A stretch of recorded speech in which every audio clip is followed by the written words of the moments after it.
This is Houston Haynes, and you're listening to the Ambiance podcast.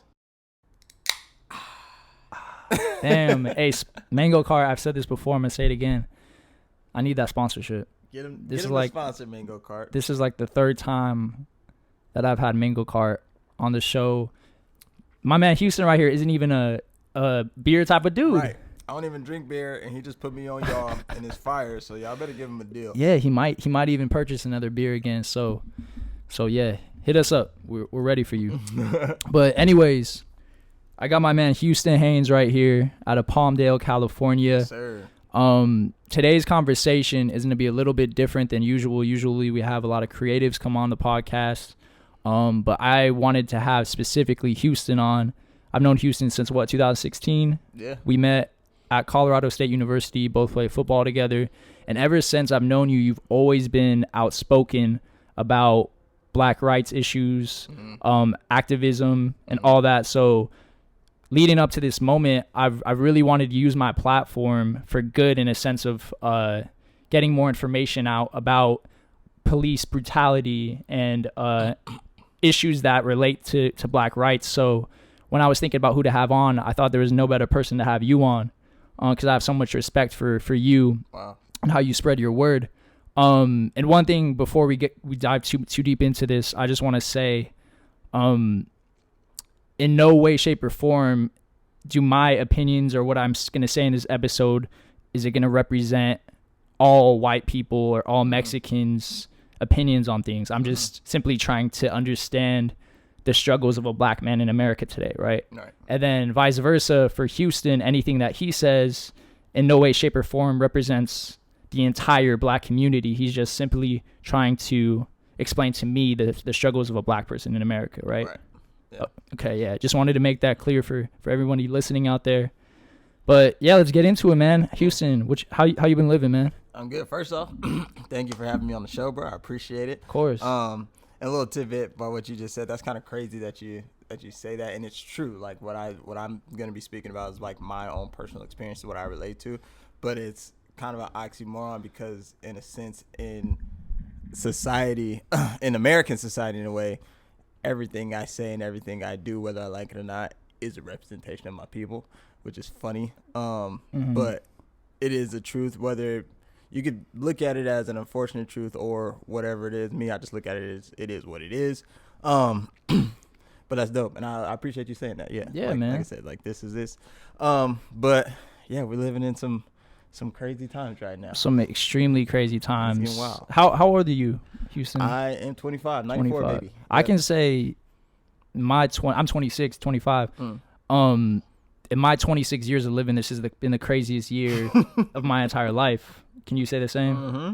Yeah, and it's not even halfway over yet. Or it is technically. We just entered the second half. And things kind of are like not with the issues that we're facing right now, but with COVID, things are starting to hit a different type of momentum as far as that going down.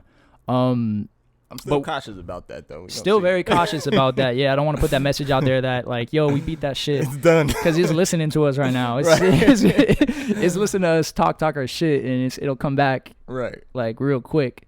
And we're going to definitely dive into that a little bit deeper. But to kind of tackle the issue that we're facing right now, let's start from the beginning, man. Like, when was the first time you ever really experienced racism as a young black man in America?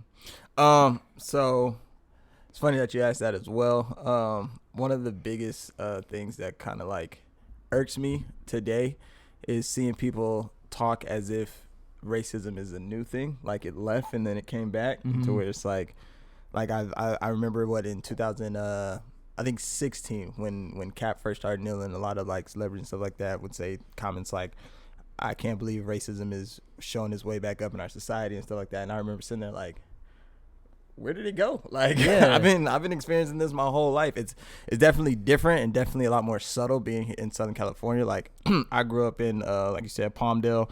And at the time, I'm not sure if it was predominantly white. It's still very much so. I mean, it's the suburbs out there.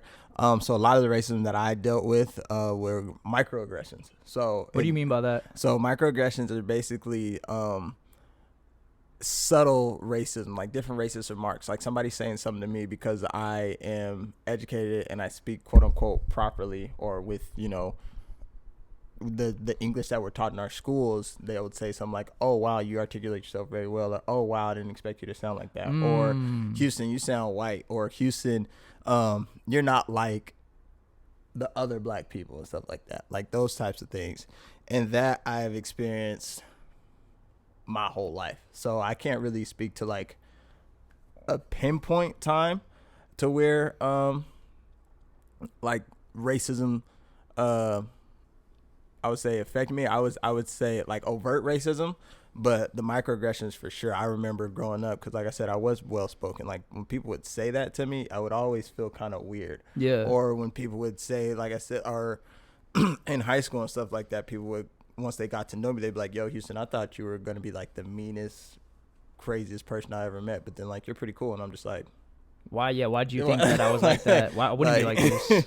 Exactly. Like it's wild, but this is preconceived notions that people get because of who I am. I mean, I was skinny at the time, but I'm tall. I'm a black man, and so oftentimes in the United States, black men are perpetuated as, you know, criminals, thugs, very ruthless, violent people, and it's like, nah, I'm just a guy like you, and so, yeah, it's just been, it's interesting.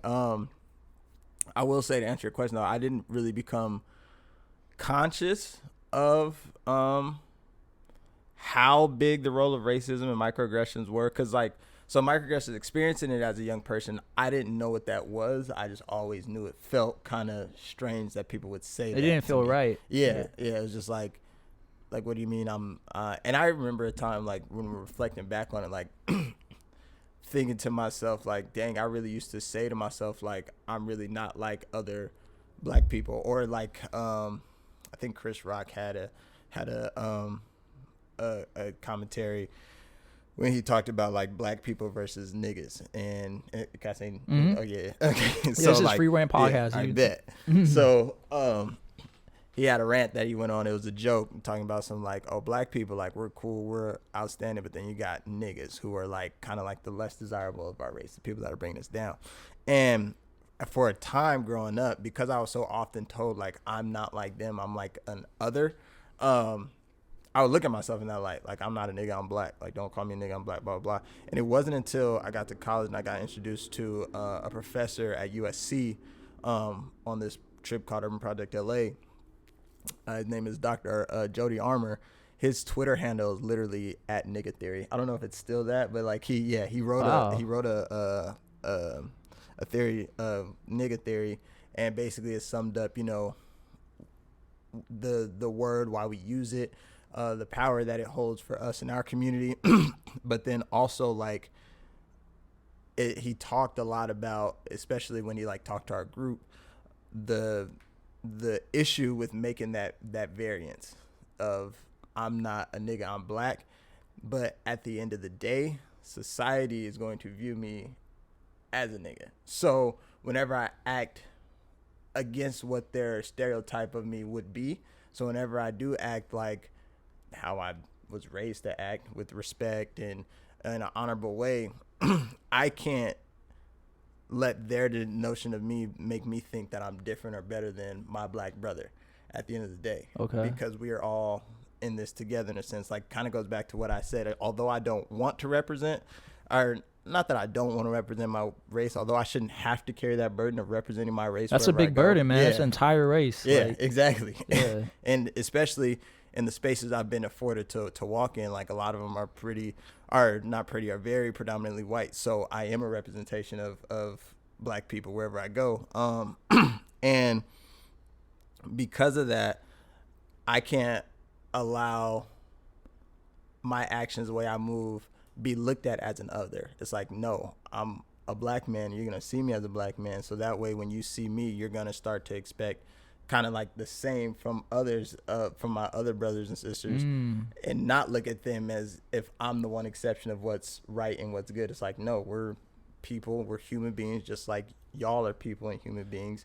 There's going to be some good people in our group. There's going to be some bad people in the group, just like yours. But unfortunately, the narrative for black people, specifically black men, is that we are always up to no good. We are no good. So when I go out and I am who I am, I'm looked at as an other, but really that's not the case at all. Yeah. That makes sense. No, it does. And I feel like there's so many different factors that come into play.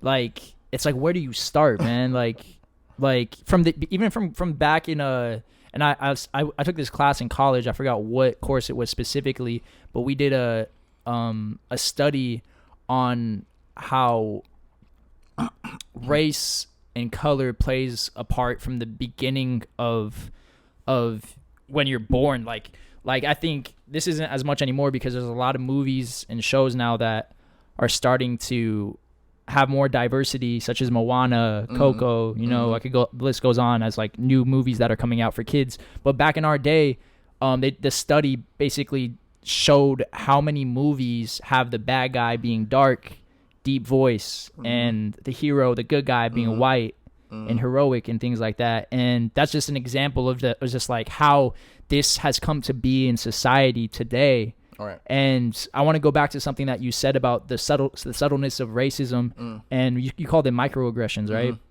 With microaggressions, I feel like with our generation now, subtle racism is starting to become more relevant versus like generations before, the baby boomers or somebody in their 40s or 50s or beyond that. It was a lot more in your face racism, right? And that still happens today, as we're seeing, obviously, but not as much as before. But today, more subtle racism is coming up. You see things like, I don't know if you saw the story about Jake Fromm at Georgia, when his text messages got released of him saying only elite people can get silencers for guns, and it's just like people are hiding their racism, but they're still racist.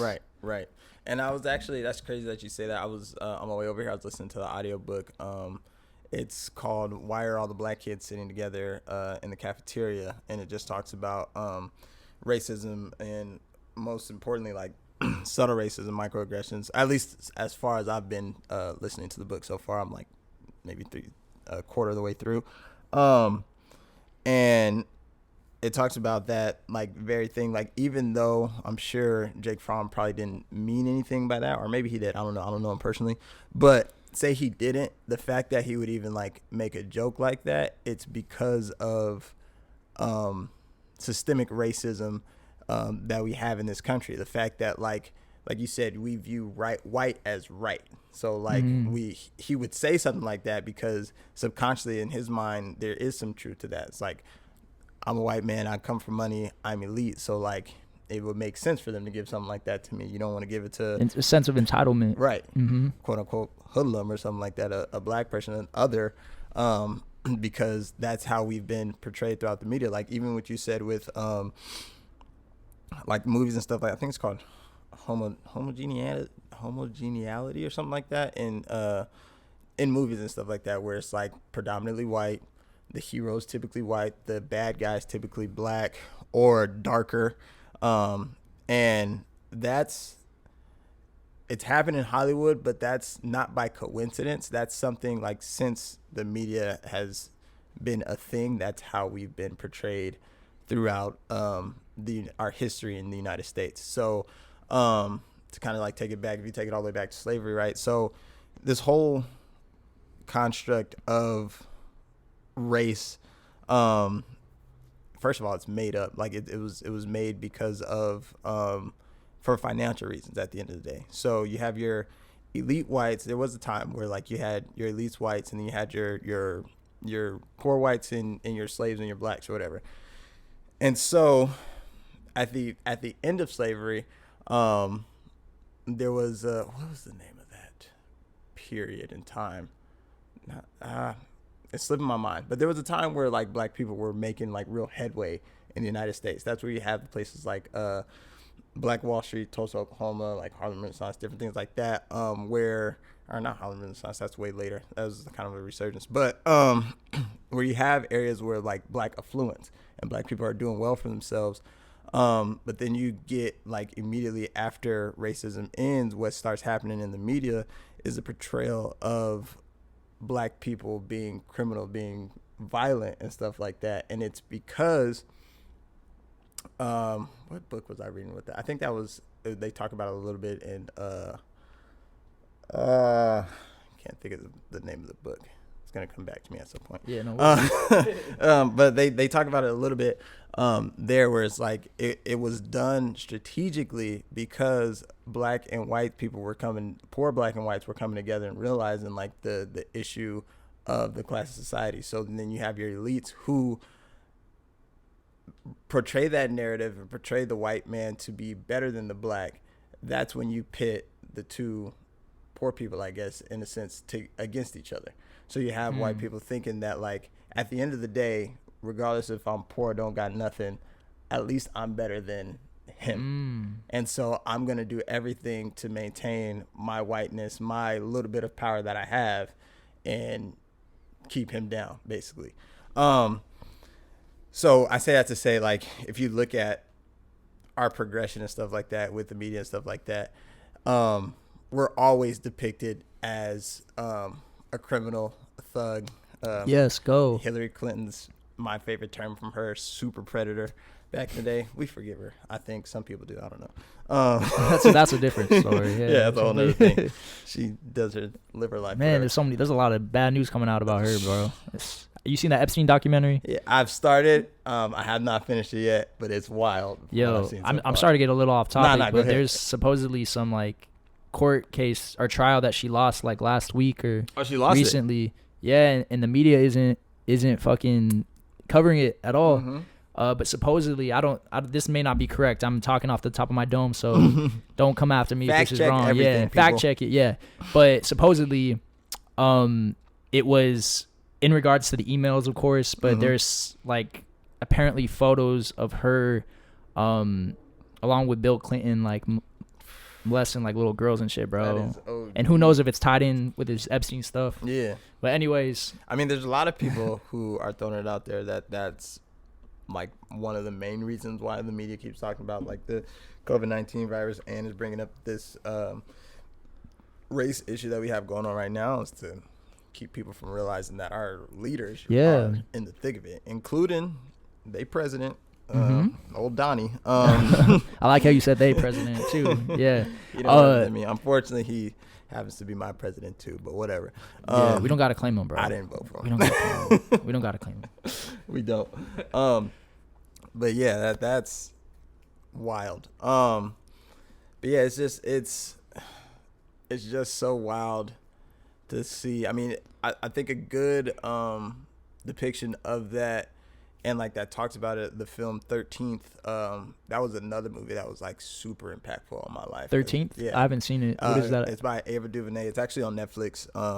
It talks about the 13th Amendment, and what that is basically our today's legalized slavery, the prison system, and the fact that once you become a prisoner in the United States, you no longer essentially have rights. Like, you give those rights up. So you have people who are like working for free or pennies on the dollar maybe now, and that's why like I said, we've been portrayed as criminals from the jump. Like in the South, when slavery was first ended, like you could get arrested for loitering, but it's because I was a slave, I was set free, I don't have anywhere to go. What am I going to do? Looking for somewhere somebody could stop you and pick you up, take you to jail for loitering, and now you're spending the rest of your life in an even worse situation then, because now you're working for free. Yeah. And you don't even get to be around your people, like your family, your girl, whatever it is. So, I mean, it's all a structure that gets created for money for elites at the end of the day. And it's crazy that a lot of people can't and don't see that. But I don't even know. It's just wild to think about when you like actually sit down and think about it. Like, I like to say the term like everything's about race, but at the end of the day, when you really look at it, it's never really been about that. It's really been about the money at the end of the day. But racism, because it's so intrinsically ingrained into who we are as a country and as America, we will never be able to get past the race part to see the money part until we address the race part, which is why I think that we're in is in a sense, a beautiful time, because the overall consciousness, the overall society is finally getting to a point to where we are seeing like we're not in the state where racism or race doesn't matter. Race is very much a real issue. And as soon as we get to the point where that is the overall consensus, that is what everybody understands and is at that common ground, like race is a real issue still. It never went anywhere. Like racism still exists. Systemic racism still exists. Then we can start progressing to a place to where eventually race won't matter. But yeah. Well, people wild. are starting to wake up. Obviously, you see what's going on in the world right now. Mm-hmm. This is unprecedented times. Like there's been riots, protests before, but nothing like we've seen today. Right. And a lot of what's coming out now is because people now have cell phones. People can record shit like this. Who knows what was going on back in the 90s, 80s, 70s before then. Even today, I was just thinking about that last night. I was literally thinking, like, what have you ever sat and thought about the stories that we will never hear? Like, how many of those are out there of people being mistreated by the police, people being mistreated just because of the race and color of their skin, that we will never hear about because that person does not have a platform and nobody advocating for them to speak their truth and speak their story. And you have to assume that it was worse back then. Like, you just have to assume that it was way worse. 100%. So it's like, and if it's bad as it is now, like you got cops literally on camera beating innocent people to death, choking people out to death, and God forbid this doesn't happen in George Floyd's case, but in so many other cases, like they're walking free. Yeah. With nothing, not losing their job, nothing like that. Like it's absurd to see at the end of the day. And like police brutality, that's a whole another thing. And I'm glad that that's something that is finally actively and openly being addressed right now when it comes to regards to race relations in the United States is police brutality. Because honestly, the way I see it is like that's not just a black issue. Like that is an American issue, police brutality, because that's what it's been from the jump. Like obviously it's a black issue because like police started off as like the slave catchers. That's what they were. They were there to catch the slaves or whatever. And then throughout history, they've become what they are now. But unfortunately, the reason why I say it's a societal issue because we are trading in people's lives, meaning like the prison system, sending in majority black people and other people of color's lives for $1 at the end of the day, when like a lot of the stuff, like I'm a big proponent of defund the police. Like a lot of people are kind of scared about that, or kind of it's the narrative around it that people are scared about. They're not well informed on what that means, right? Which I'm sure go ahead and go into it. So defunding the police is a theory that basically if we fund the areas and the resources that are needed for people to not only like exist but to be able to live a better life, we're gonna get to a situation to where obviously we're always gonna need some form of policing, but the police system in the way that we view it today is not needed. And a lot of it is stuff that can be avoided on the front end, but we spend so much time labeling people as criminals, as bad people, when really they're just people who either come from a situation where they didn't have resources, didn't have any form of self-worth, and nobody that told them that they have self-worth or any outlet to express themselves. They get in situations, they make mistakes, and then they get locked up in jail in the system that we have now. And it's like there's so much to that. It's crazy. And it's also, I don't mess with Eric Garcetti. The fact that he really showed himself throughout this time. That's what I'm saying. He's shown his true colors. He's 100% playing the politics card, bro. Like not looking out for the city of Los Angeles. Like everything he's done. And it's, I'm like embarrassed to have him as our mayor of Los Angeles. Yeah, for sure. I mean, the fact that they have, and I understand that like this idea, which I believe is going to happen, of defunding the police, is not going to happen overnight, obviously. But first of all, why is the city's budget for police $3 billion? Man, 53 or 54% of the city's entire budget goes to policing people. I saw this this post that put a comparison of like a frontline health worker and her gear. Right. You seen that? Yeah. Versus a police's gear, like riot gear outfit, and he had like thousands and thousands and thousands of dollars of like gear on versus Right. a health care worker who has like bags a garbage bag, bro. Because for whatever reason we quote unquote don't have the money, but the money's there, the resources are there. It's just we're not allocating them in the right direction, which we should be. And then after, did you go to that protest where they were outside of his house? I was there. I was there for a little bit. I went to I think the very first one that popped off in LA. Okay. That was like right here, man. man. That was, I've never experienced anything like that before. Like you said, it was beautiful to see this many people come together of like a lot of different races and so much emotion in that night. Like I was caught up in it and I've never experienced anything like that in my life. It felt like just everybody was together as one, like bonding over one thing towards a common cause too, man. It was crazy. Yeah, and it's great to see, and I think that's the beauty and the power of social media. The way we use it today is that we are finally getting to a place where we can dispel a lot of these narratives that are being written that simply aren't true, that are simply a farce. Like, for instance, the calling of protests or even the rioting, calling it like some terrible, awful thing. But like, if you look at America's history, the two things that America knows is violence and money at the end of the day. Yeah. So, for instance, like the Boston Tea Party, that's the example that everybody loves to use. They took property that was not theirs. They dumped it into the river.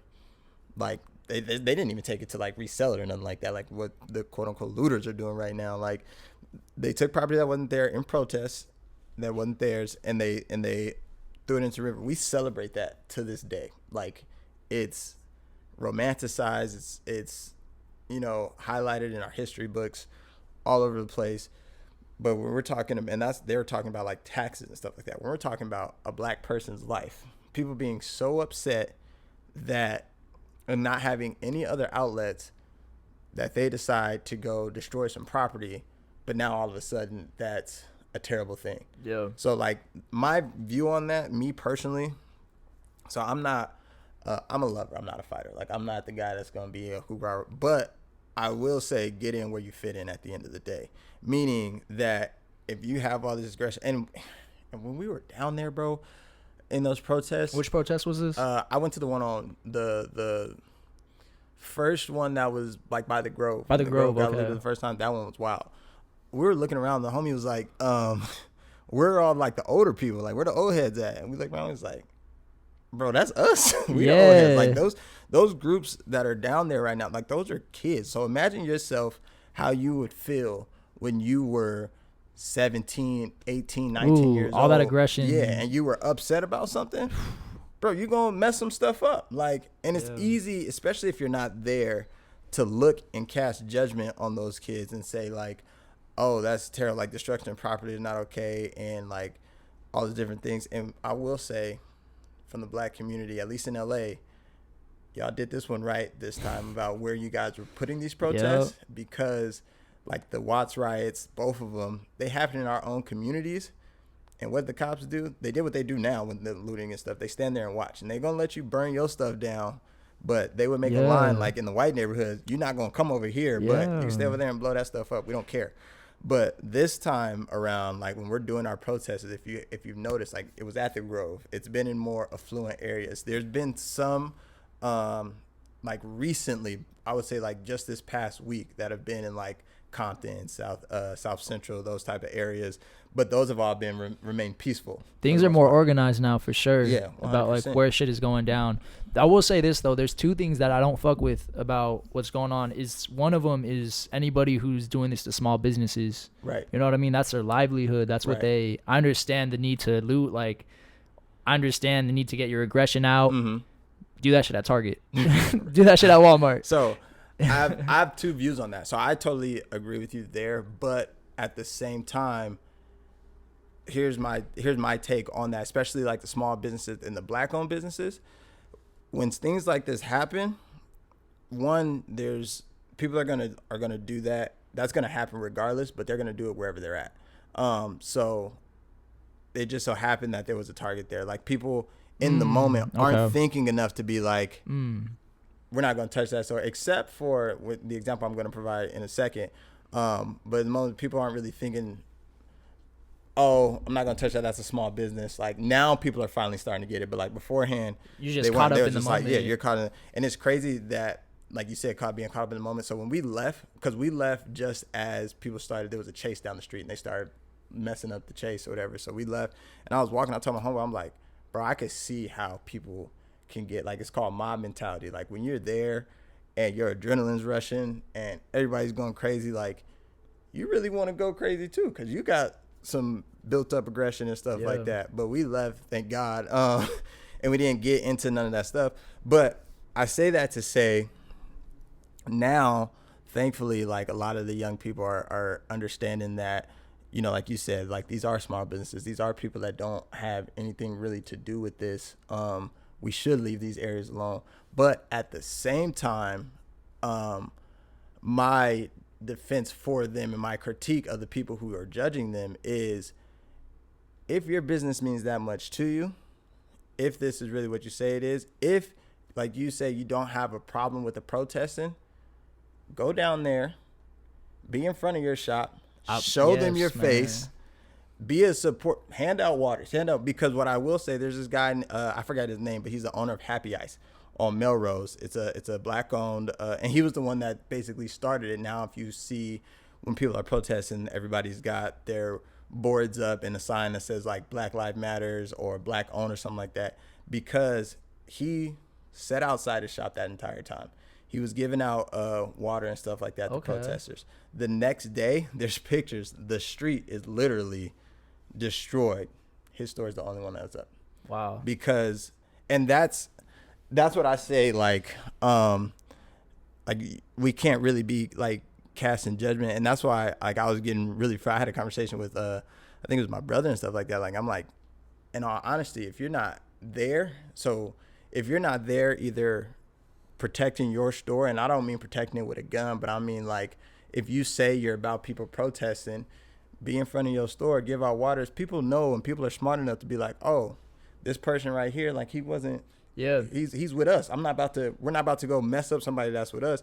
But if I don't see you and you don't have any representation, you're just a building. And at the end of the day, a lot of these people are coming from environments and areas where they have nothing. So to you, regardless of your race, regardless of what you look like, you're a have and I'm a have not. Right. So if I don't see that you're on my side, I'm gonna take, because that's the mindset of a lot of people. Yeah, no, definitely. I get what you're saying, because I've been thinking that a lot lately while I walk past businesses that are like boarded up or whatever it may be that have been looted, and I'm like, yo, why don't you just post up at your spot? Like, if it's my business, like, I'm there night and day, it's 100%. Trying to protect my shit. Like 100%. And that's what's going to keep your stuff. And that was my biggest issue with the protest. And then, like, another thing, since we're on the topic, is the whole mindset behind it. So you have people, and I saw a post that said it so eloquently. There was like, it said, like, the killing of unarmed black men is bad, but the looting has got to stop. And it's like, no, we need to flip the verbiage on that so we could change the narrative and the way we think about that.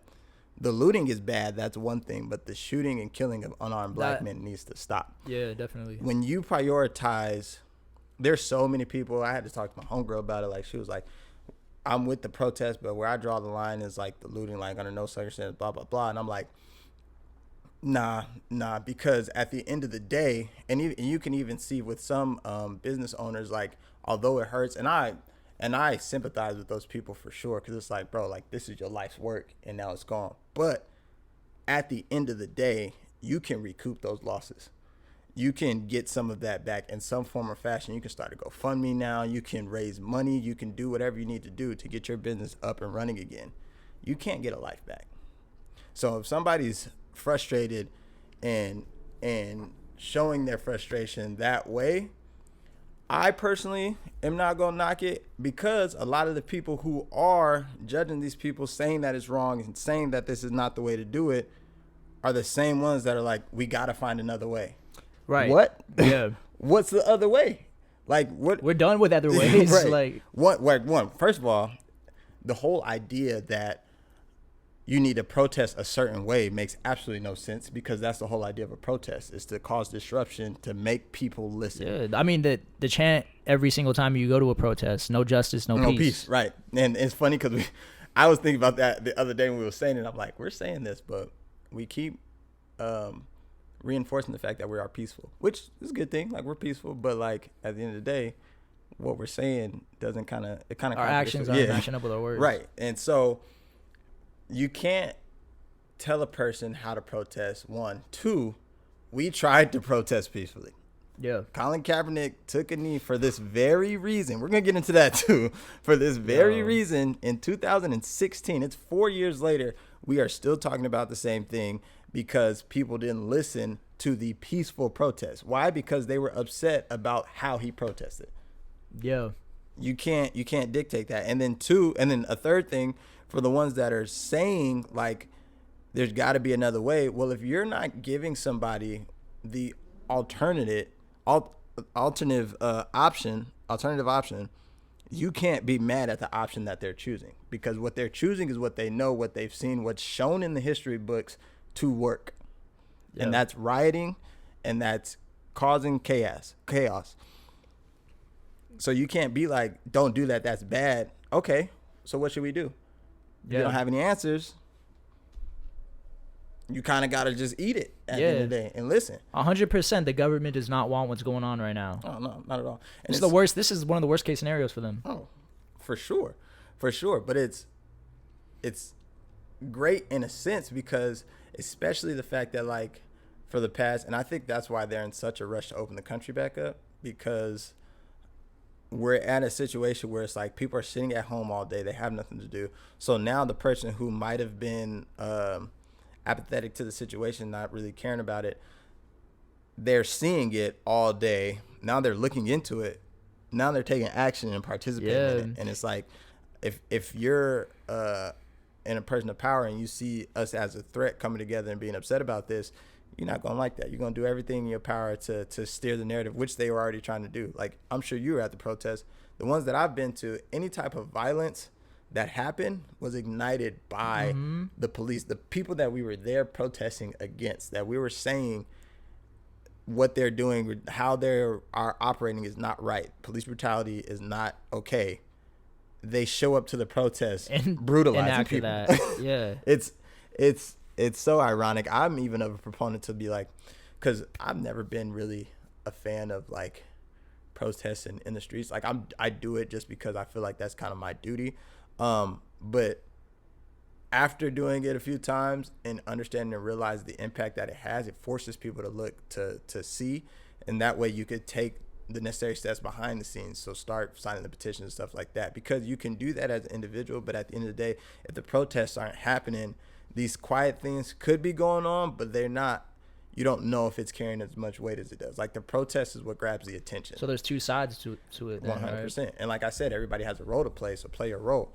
But what I was getting at though is like it would almost be beneficial to, I'd say, the powers that be, I guess, if they really don't want any issue, to just let the protest happen without the police presence. Because again, you got to go back to the psyche of this situation. So if I view police as a threat, which to me they are in most cases, and I'm protesting and voicing my frustration with the way police handle things and who they are and what they represent, and then that physical representation shows up to my protest to where I'm at, that's just going to ignite me more. So they don't even have to do anything. In the cases I've seen, they were doing things, but they don't even have to do anything. Like, their presence alone is enough to rile up the right person, just because that's how they feel.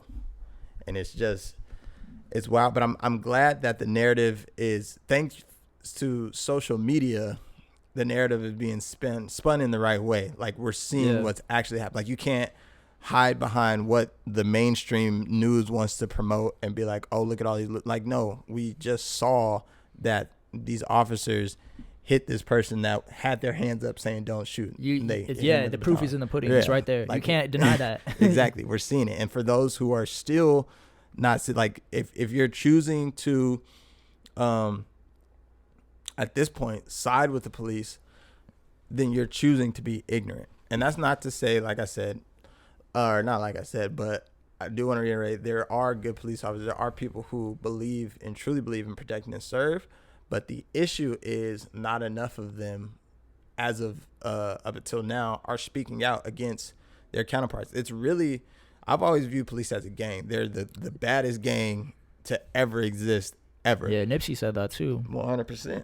R.I.P. to the GOAT, by the way. Yes, sir. But they are the most notorious gang out, because at the end of the day, the good ones, the ones who are supposed to be, who do uphold the values of what police are supposed to represent, protecting and serving the community, they don't ever speak out against the ones who aren't. The ones who are, it's so funny, the parallels between protect and serve and law and order, by the way. That's a whole another conversation, but just a quick snippet. Protect and serve, that's the job that they're supposed to do. Serve the community. That's what you call them for. Law and order, that is literally controlling the people. So every time you hear, even like Barack would say, I don't know if he ever said law and order, but like the country of law and stuff like that, their favorite president want to talk about, this is the country of law and order. Law and order, and what the people who are on their side don't realize is that's just controlling the people at the end of the day. That's all that is. That's not, it means nothing else but to control and suppress and oppress the people. So if you have somebody who wants to uphold those, that rhetoric and that mentality, that's the enemy. If you're protecting and serve, by all means, do your thing. But like I was saying, far too often, the good cops either aren't speaking up, or when they do, they're getting kicked out because it's a gang. So you either stand by your brother, or we don't want nothing to do with you at the end of the day. And that's a huge part of the issue. And just policing in itself in the United States is, even if you were to take race out of it, there's so many issues with the way our police, like, it takes, 2 months to become a police officer? Yeah. There's not much that it takes to, like, man. And that goes back to, like, for me at least, I know a lot of people that are now police officers that I knew in high school, college, or whatever, and the shit they were doing in high school and college, they arrest themselves for it. It scares me that they're a police officer now, because I know personally what you've done. I know the type of person you are, and you became a cop. Like you said, I know people that have been arrested before that have done crazy shit, bro, and they're police officers now. And I'm like, damn, this is who, like, we're relying on for justice. Right. Wow. A lot of the people I know so there are some police officers that I know who are like, I got a homeboy who I grew up, and I had to check on him because, like, he's black and he's a police officer, and it's like, that's a whole nother thing. Yeah, that's a different dynamic. But, like, knowing how you grew up, bro, and you being a police officer and seeing what's going on, I had to chat, like, bro, you good? Like, because I needed to see, like, where his head's at. And I'm actually thinking about, like, interviewing some of the police officers that I know, like, to see where they're, like, what goes on behind the scenes that we don't see. Because it just doesn't make, like, the type of people that I know who are police officers and, like, what I see being represented, the two don't correlate. And then to your point, like, a lot of people that I do know that are police officers on the opposite side, like, those were the guys who were never really listened to. Nobody really respected them. Nobody really cared for them in no type of way. So those are the type of people who, when they got that badge, they got this sense of power, and they're power hungry. But that's an issue. Like, because like you said, like, your job is to protect and serve. Your job is to not hold this power in a way that is conducive into you. And so it's like, you have a whole nother issue where it's like, people are police officers just because they want respect. So if you're not going to respect me as a person, you're going to respect this badge. And if you don't, I'm going to take advantage of you and make you respect this badge, and there's not going to be anything you could do about it. And that's not how policing should, at least the way that it's presented to us, should be handled. That's not how it should be done. Something needs to change, like, systematically within the force, definitely. Like, I want to reinforce what you said too. Like, I know that I said I know some people that probably aren't fit to be police officers. On the other hand, I also know some people that are great people. They want to help. They want to do good things. But at the end of the day, all it takes is one, man. Like, that one police officer who is racist, who does police brutality to minorities. All it takes is for him to train other police officers, rise up the ranks, and next thing you know, you got all these bad eggs. It's kind of like sports, right? Mm-hmm. Like, it comes from leadership. Right. A bad attitude. We've seen it all our life. A bad attitude can be like cancer. It could spread throughout the entire team. Right. And really, what it takes, at least in the sports realm, is to have a good leadership to make sure the whole team is under wraps and the whole team is on the same page, right? Mm-hmm. So, I mean, translating that to the police force, there's got to be better leadership from. Right. And I mean, first of all, we need to scrap the system as we have it as a whole right now, and then when we implement a new one, some of those things that have to. First of all, you shouldn't be able to get your become an officer without doing at least 2 years of schooling. Of that schooling, two of the primary things that need to be often tested and often taught is de-escalating situations without violence and racial bias and unconscious bias.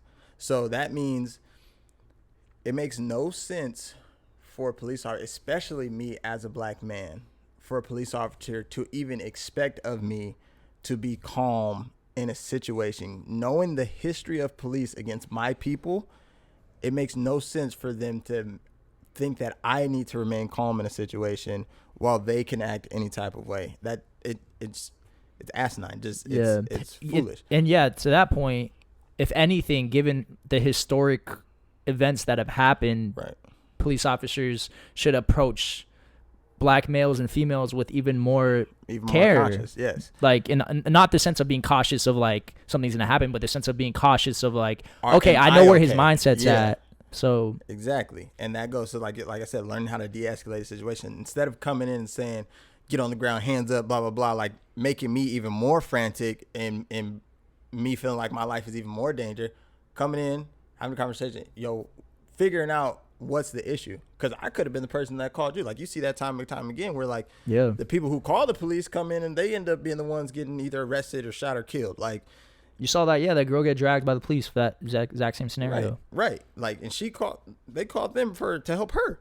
So that's something that needs to be addressed and taught of how to de-escalate a situation. Because and it's crazy that dynamic, for whatever reason, police are on a pedestal, and I would say not everybody can treat them this way, but for whatever reason, black people are expected to treat police with the utmost respect, and if not, we get punished for it. Yeah. But how would you feel if somebody accused you of doing something you did not do, came up to you, started interrogating you? Like, are you expected to just sit there and try to prove your case? First of all, I don't owe you anything. Like, especially if I didn't do anything wrong. And secondly, that same type of demeanor and respect is not reciprocated. It's not reciprocated. So respect is given, it's not earned, but it's also not expected of our white counterparts. I've seen countless videos and even like firsthand experience of white people talking bad on a police officer, and the whole time the police officers are trying to just calm them down. Yeah. Hey, it's okay. Sorry, man. I'm sorry, man. But if I raise my voice, I'm a threat. Yeah. Why? Because it goes back to the psyche. It's been ingrained in our minds that black people are criminals. So at the end of the day, I am an unarmed black man, but unfortunately, the way I've been depicted in the media, the way, especially a police officer that's never really been around black people, which a lot of them are, who police in areas that are predominantly black, my skin is a weapon, because you already view me as a threat when you see me. And that's crazy, man. It's wow. You're weaponized because of a race. And I think who said it? Who was it that made that Instagram TV message? I think he has his own show. I can't think of it.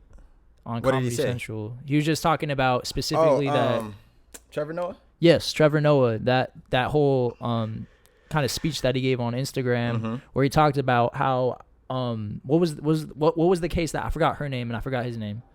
But the case that happened with the dude that was the bird watcher at the park, and then the Karen. Yes. It's funny they both ended up having the same last name, but I know you're talking about the bird watcher in New York. He was telling her to put her leash on the dog. She flipped out. She literally, and that's when people, I was just listening to that in the book too, talking about racism versus prejudice. Can a black person be racist? In that aspect, no, we can't. Everybody's prejudiced, but racism has to do with power. And so you would say that she's racist because she knew and she understands that if I call the police and tell them this, if he didn't have that recording, he was going to jail. Yeah. For I just want to give some context because some people may be listening or watching that don't know what happened. Mm-hmm. Essentially, like Houston said, he told her to put her dog on a leash. Mm-hmm. He's an avid bird watcher. He's there all the time. She said they got into the heat of the moment, and she said, "I'm going to call the police and tell them that an African American male is threatening me." Mm-hmm. And by her saying that, she weaponized her white privilege against him because she, just by saying that, she knew that the cops would come and it would be over for him. Right. And the wild thing about it is she knew enough to know that when that wasn't the response that was given to her when she called the police, she got infuriated. She got angry because in her mind, that's how it's supposed to work. I'm supposed to call. They're supposed to show up on my behalf, and they're supposed to protect and serve me, in this case, her, the Karen.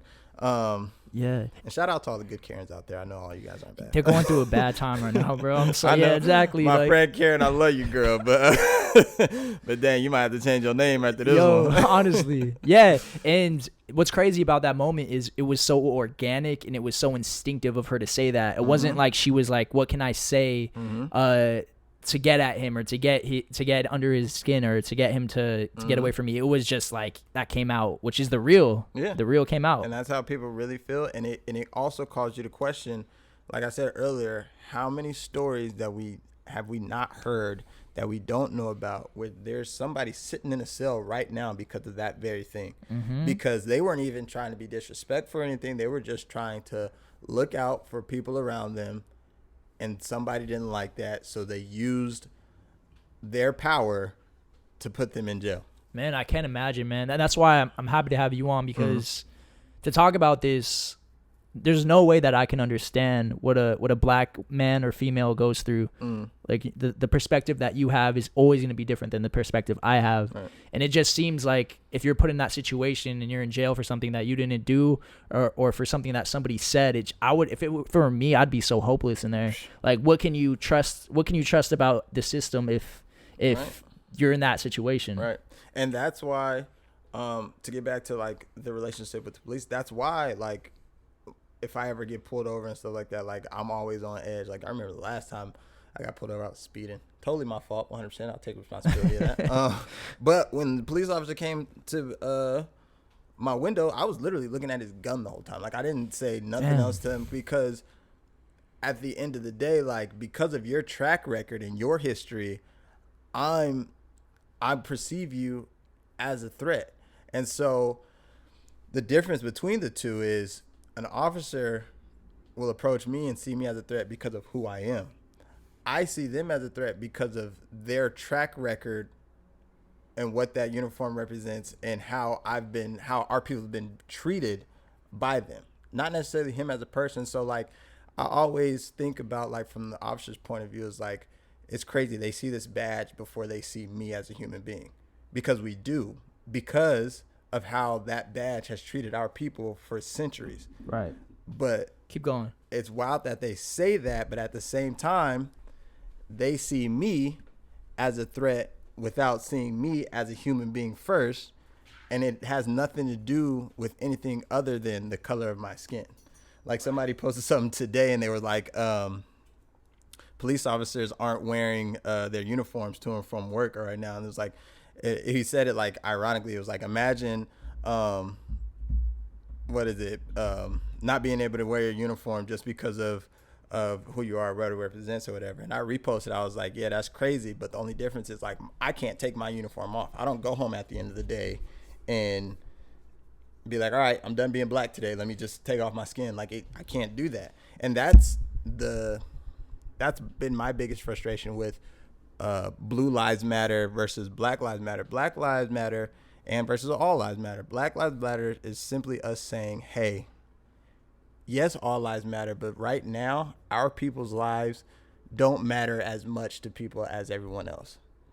Yeah, there's no reason to, sorry to cut you off. There's no Yeah. reason to fight for all lives matter. Like, there's literally Like, not all lives have been oppressed. Black Right. lives have been oppressed. right.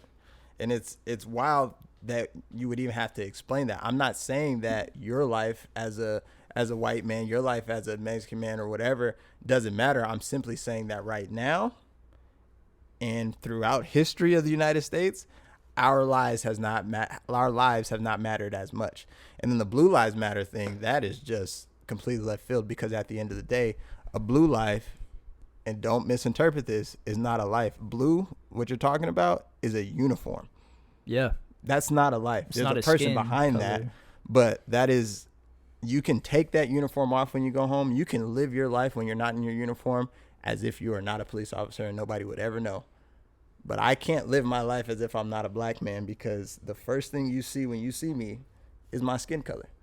Yeah. And so that's just, I mean, I feel like we've been talking a lot, but we haven't this even is really good. scratched the surface of it. So like, police brutality is a bad thing, and police do need to be defunded. Like, those resources do need to be recirculated into the community in different areas, like funding of schools again, giving creative outlets to youth again, talking about mental health, and helping out with that, helping out with drug addicts, helping out with homelessness that is rampant in Los Angeles. Those funds can go to resources like that would actually create a society to where police officers, in the way that we view them right now, would not be needed. Of course, you're still going to need police to do the quote unquote, what I call like regular police work, like solving actual crimes and murders and different things like that. But in situations where like somebody's robbing a liquor store, why are they robbing a liquor store? A lot of the times it's probably not because they don't have anything better to do, or because they're just a bad person. Like, there's very little bad people out there, but for whatever reason, if I commit a crime, I'm a bad person, I'm just being me. But if a white person commits a crime, there's somebody who made a mistake. Again, that's a whole nother topic. But instead of locking them up, give them some resources that they can use. Give that kid a creative outlet to help him explore different things, to see something better than stealing, robbing, and killing. Or give him food, because that's probably why he stole in the first place. Yeah. Hungry, didn't have nothing to eat. So if human nature at the end of the day is, if I don't have anything and I don't have any way to get something, I'm going to take it. That's what black people do. That's what white people do. That's what Hispanic people do. That's what every single person does when they don't have anything.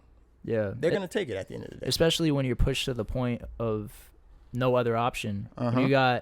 When you're at like an all-time low, you have no other choice, really.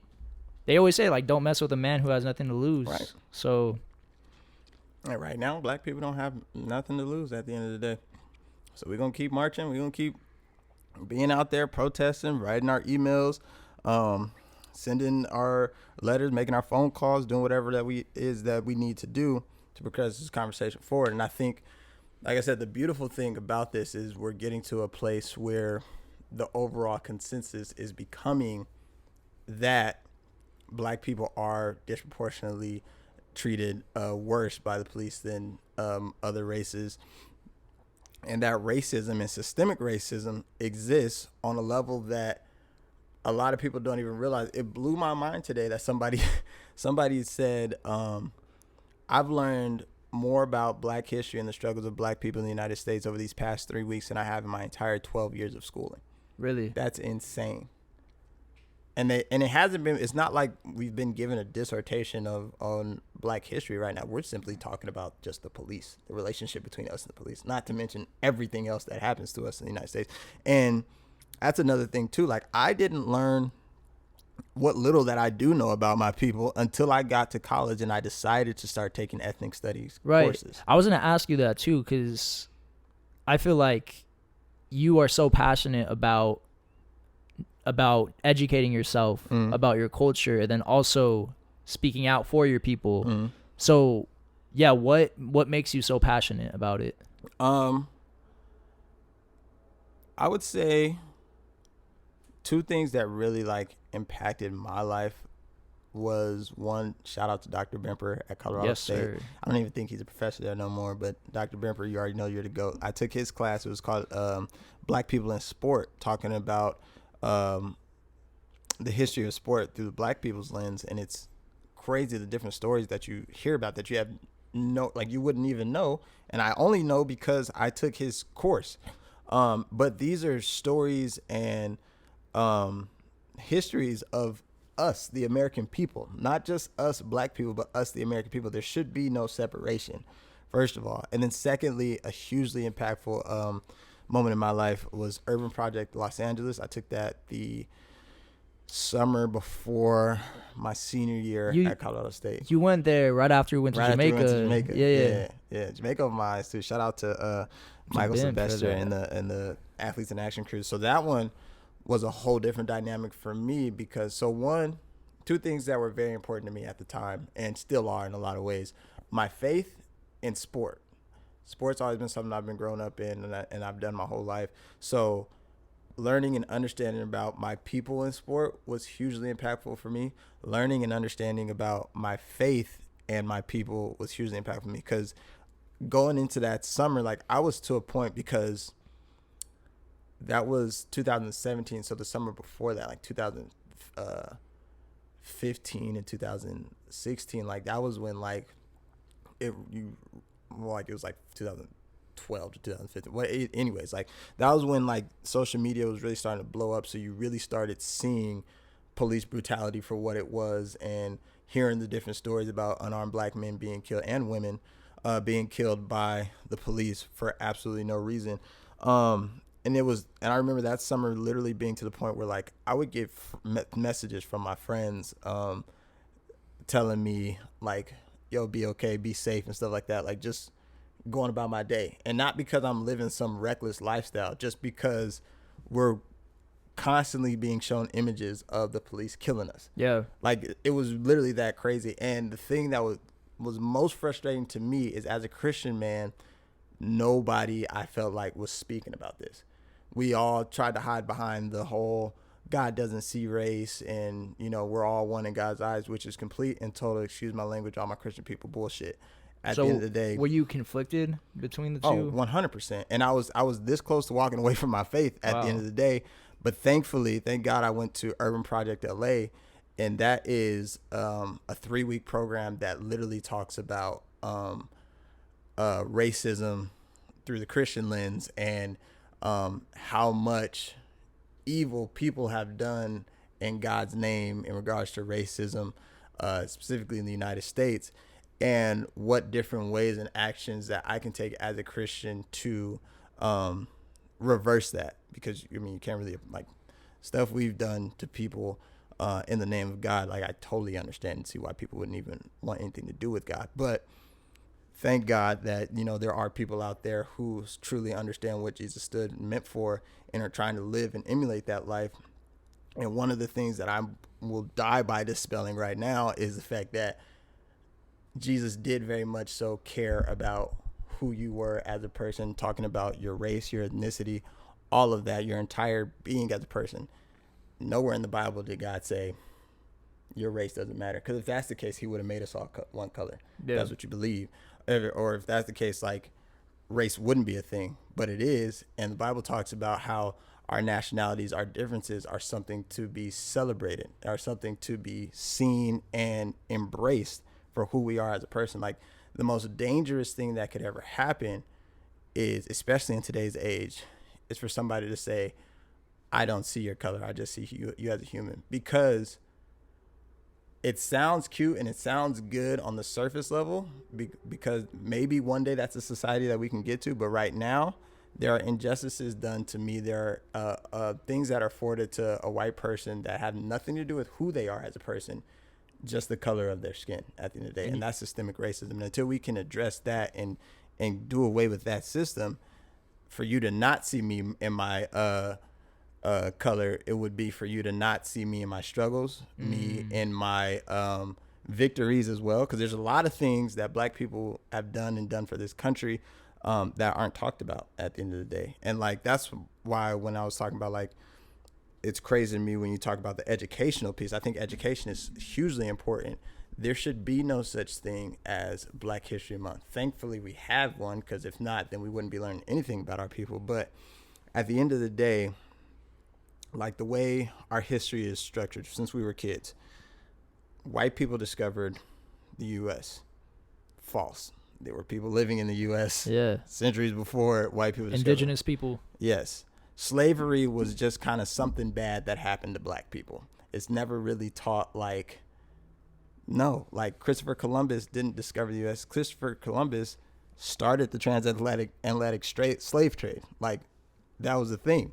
And then we're talked about all the basically, somebody made a joke of like a couple years ago saying like U.S. history in the United States is like a white people's highlight tape. Like, yo, honestly, because we are, but people don't understand what that does to the psyche. So as a white person, I'm being fed and told these lies about who I am. And not to say that like white people have done a whole bunch of terrible atrocities and nothing good. Obviously they've done some good things for sure. But if all I'm being told is the good things and then lies portraying me to be good, that's how I'm going to view myself. And for us, we're told about now Barack Obama, thank God, Martin Luther King and Malcolm X. And we portray Malcolm X as this evil human being. No, he wasn't. That's a whole nother topic. But all we're learning about ourselves is the terrible things that happen to us. How poor black people are. The criminal history of black people that may or may not be true. The slavery that we've had to endure or whatever.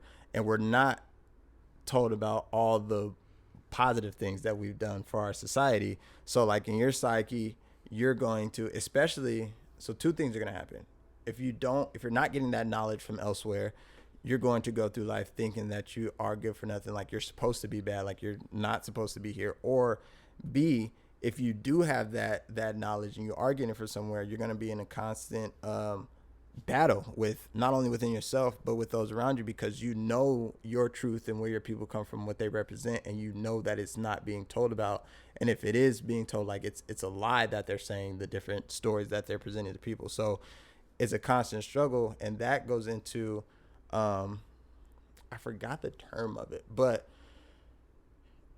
it's a feeling that you have as a black person, at least me personally for sure, growing up in our schools, not learning and not knowing about my history, that you can't even articulate and describe, but you just feel off. So like there's a reason why a lot of kids, especially black kids, don't really like going to school, because it doesn't, like, they can't relate to it. Yeah, I can't relate to that. I don't know who these people you're talking about. None of these people look like me, and the ones that do look like me don't typically show or highlight who I am as a person, so I don't want anything to do with it. Or if you're like me, go ahead. Sorry, and to add on to that, the people who are teaching these lessons are predominantly white as well, so you can't even relate to the person who's teaching you exactly these fucking. It's wild. Yeah. And so, and then if you end up like me, where like you do have a little bit of knowledge, but not too much, and then you get to college, and you take like the ethnic studies courses that I took, and regarding like race relations in the U.S., those were classes that I took because I chose to take. So like there's an abundance of college educated people that know nothing about race relations in the U.S., which is kind of a gigantic atrocity, because you would think that you would at least learn it there, but if you don't choose to, you won't. And so now I've been presented this new knowledge, and now I feel like I've been lied to. I still don't want anything to do with school, because it's like that system that's teaching us is literally, not only is it not teaching us what we're supposed to learn, but it's also teaching us lies. So yeah, it's fraud.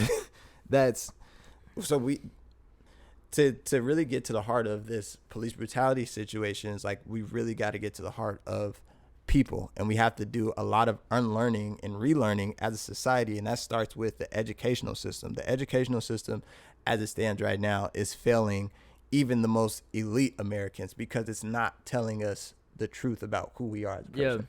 And so until we can get to that point, race will always be an issue. Like race shouldn't be something that I learn about. Just like banking and learning taxes and different things like that. That's not something that I should have to learn on my own as an American. Yeah. That should be within the school system. It's crazy. And they should teach it the right way.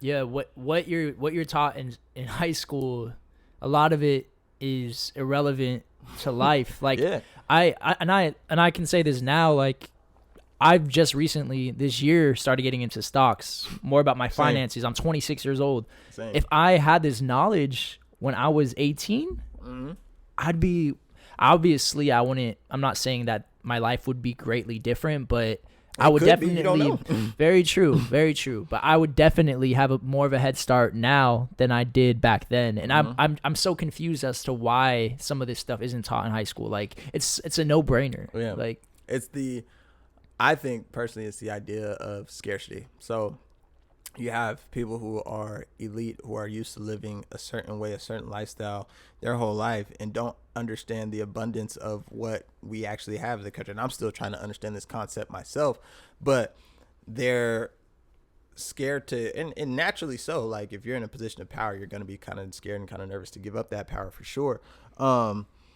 So to give that power to somebody who you deem as even being lesser than you, like and it may or may not be to your benefit, like it doesn't make sense. You wouldn't want to change it. So right. It's the idea of, like me, if I come up on something that's good, I'm going to share that information. But a lot of people are like, oh, this is good, I'm not going to give it up. Yeah. And that's human nature. That's what we do as people. And that's why there hasn't been so much progression. And it's crazy to even think about like that. Is like, we're just now learning this on our own, probably having to teach our parents this, right? Yeah. There are people who literally have been taught from day one on finances and how to live their life so they don't have any money issues. There are people whose the greatest disparity to me that I often think about is there are people whose grandfathers, who great-great-grandfathers founded the university. There are still people walking around to this day who are first generation university goers. Yeah. That is such a huge disparity. So you mean to tell me like I'm the first person in my family to go to this school, and you got people who for generations built this school and like and like are introducing the rhetoric here? Like there's no way I'm gonna win that fight. How? Yeah. Very true. And it's wild, it's crazy, but like I mean, I'm a person of positivity, so like I thank God for where we are right now, to where like people's consciousness are being elevated and they're understanding that we are having an issue, and you can't beat an issue until you can address that there is one. Yes. And now we are finally starting to, as a society, to address the fact that racism is an issue. Systemic racism is an issue in the United States. Now we can start to, as more people understand and can grasp that concept, then we can talk about ways to dismantle that. Yeah. And so, go ahead. No, I was going to say, like, you're right on point. I love how there's so many different outlets now, and you can start to feel a revolution happen because there's things like podcasts, there's things like social media, there's things like YouTube. There's so many different ways to share information now, to your point, where before all you had was the news. Like you could call your friend maybe, but there isn't any outlets like we have today that are uncensored, you know, like people that have podcasts, there's nobody telling them what they can and can't say. Right. And you can, like I said, you can start to see the shift happening. Yeah. And I think that's huge, and that's going to be to the benefit of everyone. And so, especially like right now, we're in a space where like allyship is so important.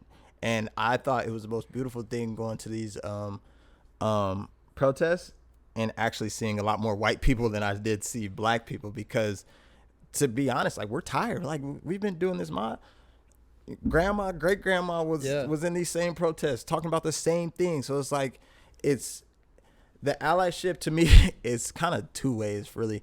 It's inspiring and beautiful to see, because I know that we're finally starting to progress, but it's also frustrating because it's like, bruh, where was y'all at? Like, why are y'all just wasn't now? with me shooting the gym. Right. Right. And so, but I want to stay positive here. Is like, when we're talking about allyship, I actually, so sometime next week, I'm going to do started this thing called Activism Hour, where for an hour I'm gonna go on my IG live. We're gonna talk about different ways that like somebody could be a part of the solution, whether that's me answering questions from what little knowledge I do have, or inviting people to talk about different things. And one of the topics I want to talk about is allyship, because allyship is so important. Yes, but go.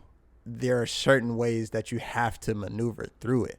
So there's a lot of things that I want to touch on. One thing that I do want to talk about, today, it was beautiful to see at the protest that there was a guy walking around, this white dude. He had some orange bandana on, he was like, white people to the front, white people to the front. But he was saying that because they understood that for the most part, police are not going to attack white people, and they didn't. And so the white people literally that were at the protest that I went to in Fairfax, they made a barrier between the police and black people. So you had like the photographers taking pictures of it. Shout out to Jay Ford doing his photography thing.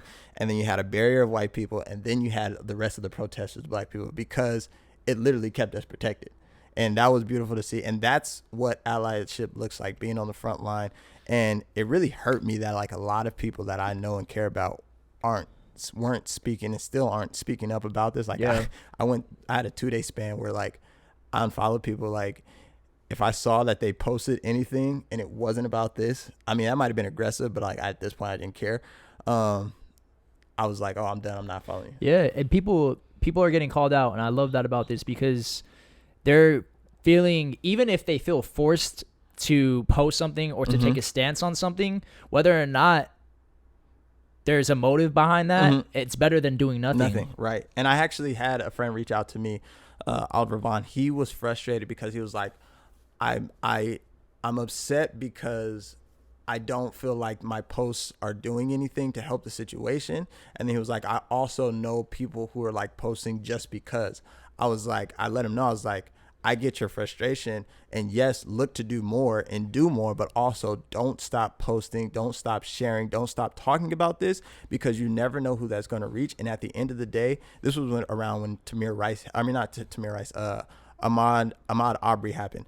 The only reason why those people are charged is not because of the video, because the video was already out, but it's because the power of social media and the power of people resharing, liking, talking about this situation, that we put a digital presence, put so much physical pressure on the DA in that situation to where they had to do something about it, because that's the power of social media now. Yeah. So for you to, like you said, for people to remain silent lets me know one of two things. Either you don't care, which is worse than what I'm about to say, or you're the opposition. Yeah. Because if you're the opposition, at least I know where you stand. I know I can maneuver around you. But if I don't know where you're standing, you're not taking a stance on anything, I don't know if I could be safe around you, because if I see this man and I know he wants to kill me, I know go somewhere else or attack him head on. If I see you and I know this person is with me, I know I could come link up with this. This is a safe space. If I see this house and I have no idea what's going on there, what I'm supposed to do with that? I can't do anything with it. Very well said. So that's why like speaking up, voicing is important, even if you feel like it's not doing a thing. Like me personally, I used to believe like protests, I never saw the point of it until I went. But then I went and I'm like, I get it. It makes sense. This is what brings the attention to the issue. And so now that we have their attention, now let's move strategically and make things move, which we've had. Like we got the mayor so far to reduce the budget for the police to 150 to reallocate $150 million back to the community. Nowhere near enough, but it's a start. You know what I'm saying? We've gotten the officers charged for Ahmaud Arbery. We've gotten Minneapolis or Minnesota to start the process of defunding their police. Yeah. Like that started with people having conversation. That started with people protesting and doing things outside the norm. And so to me, allyship is so important, because at the end of the day, and the reason why I said it was beautiful to see that there was more white people than black people at the protest is because it's not, although this is an issue that we have to deal with, it's not our issue. We didn't create this. Your great-great-great-grandfathers did. And so it's y'all issue, regardless whether or not how you feel about the situation. You still benefit from systemic racism, and I don't. And it has nothing to do with us as individuals. So how can we make this an even playing field? And that's what we are getting to a place to do. So with allyship, and And it's important to understand and learn what that means. And like I said, I'll talk about it more in depth. But a lot of times, from what I've seen, like there's like different phases that you go through, and you have to move through it strategically so that you don't end up doing more harm than good. Obviously, everything is learning, so you got to learn. But there are a lot of ways to where you can do wrong thinking that you're doing good. Like in a situation like this is beautiful because you're using your platform that you have. But I've noticed in this situation, like you're not overtaking the conversation. You're letting me speak about my truth as a black man in the United States, which is huge. For the moment you take over the conversation and you speak for me, that is kind of detrimental because you, like you said earlier, don't understand the complexity of what it is to be black in America. Mm-hmm. I do. So if you have a platform, don't just speak up and speak out, but give your platform to somebody for a time to let them use their words and amplify their voice. There's doing that. There's a host of other things. You also have to be, and at times, be aware that you may sometimes take the brunt of our frustration with white people because you're a physical representation of the system that we hate. So even though you're doing good, you're also on thin ice. One, we're going to test you because we need to know if you're really about it.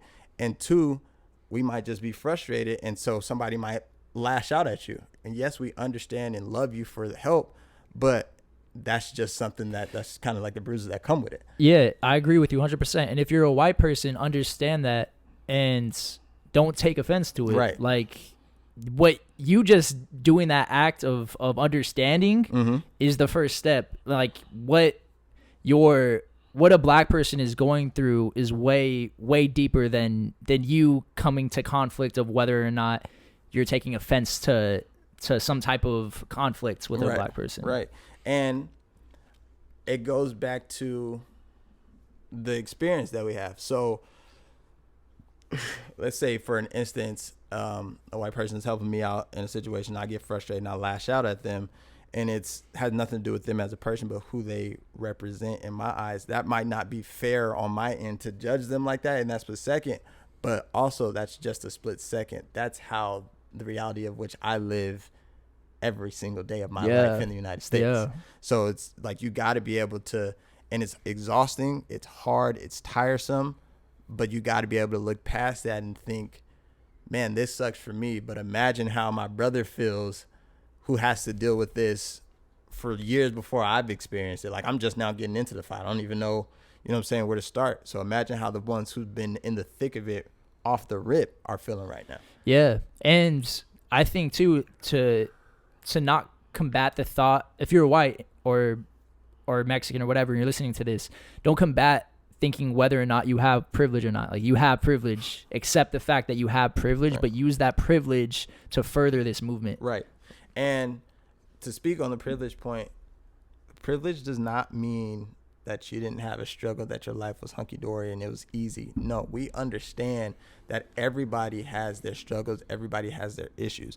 When we talk about white privilege, that just means that in any form of privilege, actually, at the end of the day, things were afforded to you. There's a whole struggle of life that you did not have to go through simply because of who you are. It has nothing to do with your merit, anything you did. Like me, that's why I'm very sensitive about like women rights, and especially black women, because I know and I understand, me as a black man, I'm afforded different privileges that my black women are not. Yeah. And I ride by my sisters 100 like to the death, because to me, that is the one group that I look at throughout history has been involved in some way, shape, or form through the advancement of people of freedom in general, who get shed on in every single situation. And so it's to the point now, like, that if anybody has anything to complain about, it is black women. And when people try to like dispel their complaints or their frustrations, it's like, nah, because we haven't lived, and even me as a black man, I can understand that I haven't lived a day in my sister's shoes. Yeah. So just knowing how rough my life is and like the things I think about in my head, it's worse for her. Yeah. Just because, and it has nothing to do with how good of a person she is, how good of a person I am, or how bad of a person we are, is simply because of who we are and how this system has been constructed against us. Because there's gender inequality, there's racial inequality, and black females are getting the worst end of both of it. Yeah, and it's just, and so me as a black man, like when I have platform, then I come into spaces to where I can give my platform to a black woman. I'm 100% gonna do that. Why? Because I know that it's deeper than that for them than it is for me. So it's understanding and knowing that if you're going to be an ally, you need to be ready to be all in, is what I'm saying. Like, and you have to look past the you. I think her name is I think Nia. They call her Future. She's a Black Lives Matter leader. I posted her little speech on my story yesterday at City Hall. And one of the things that she said that stuck out to me was like, don't let the narcissism of your sorrow become isolation. Meaning like, touch on that. Yeah. So when you talk about privilege, I understand that that you have issues too, right? But there's a greater issue, a greater good that we're working for, that you can't let your issues or feel some type of way that somebody is calling you out on your privilege push you in a corner and be like, man, nobody's really fighting for me or what I got going on. Like, I got problems too. Like, nah, like it's not about me right now. It's about us. How can I move us? Because eventually, the more we start to move us, the more we'll get to the me. So like once we get one narrative pushed and get that passed through, then we could talk about the next thing. Then we can talk about the next thing. And eventually we'll get to my issue, whatever it is that I'm going through that I feel like nobody's talking about. But they will, but you got to put in that work. Okay. I want to go back to something you said earlier. You said that you don't think there should be a Black History Month. Why do you think that? Because Black history is American history. Okay. So and that goes to, if you're talking about us being one nation, and we talk about the unity of who we are, our history is intrinsically American history. We are woven in this fabric just like any other white man. So when you talk about American history, it should be a collective. We should learn about the whatever names are slipping me, but we should learn about everybody alike, all of our struggles, all of our accomplishments, just like we learn about white people's struggles and accomplishments in the United States. It shouldn't be the moment you say this is Black History Month, that's the moment we become an other, and that's the moment we get looked at as an other. And that's one of the reasons why we have such an issue progressing in this country, because people still don't feel like we belong here. And it's like, okay, so do you think that having something like Black History Month is furthering separatism in America? No, because if we didn't have it, then unfortunately, and being a realist, we wouldn't talk about us at all. So Black History Month serves its purpose, and we should still keep it, just like Latin History Month and other groups as well, because it's kind of like a nod to the struggles that we've overcome in this country. But what I'm saying is, just like we talk about George Washington, like we need to be talking about George Washington Carver. Like we need to be having these conversations.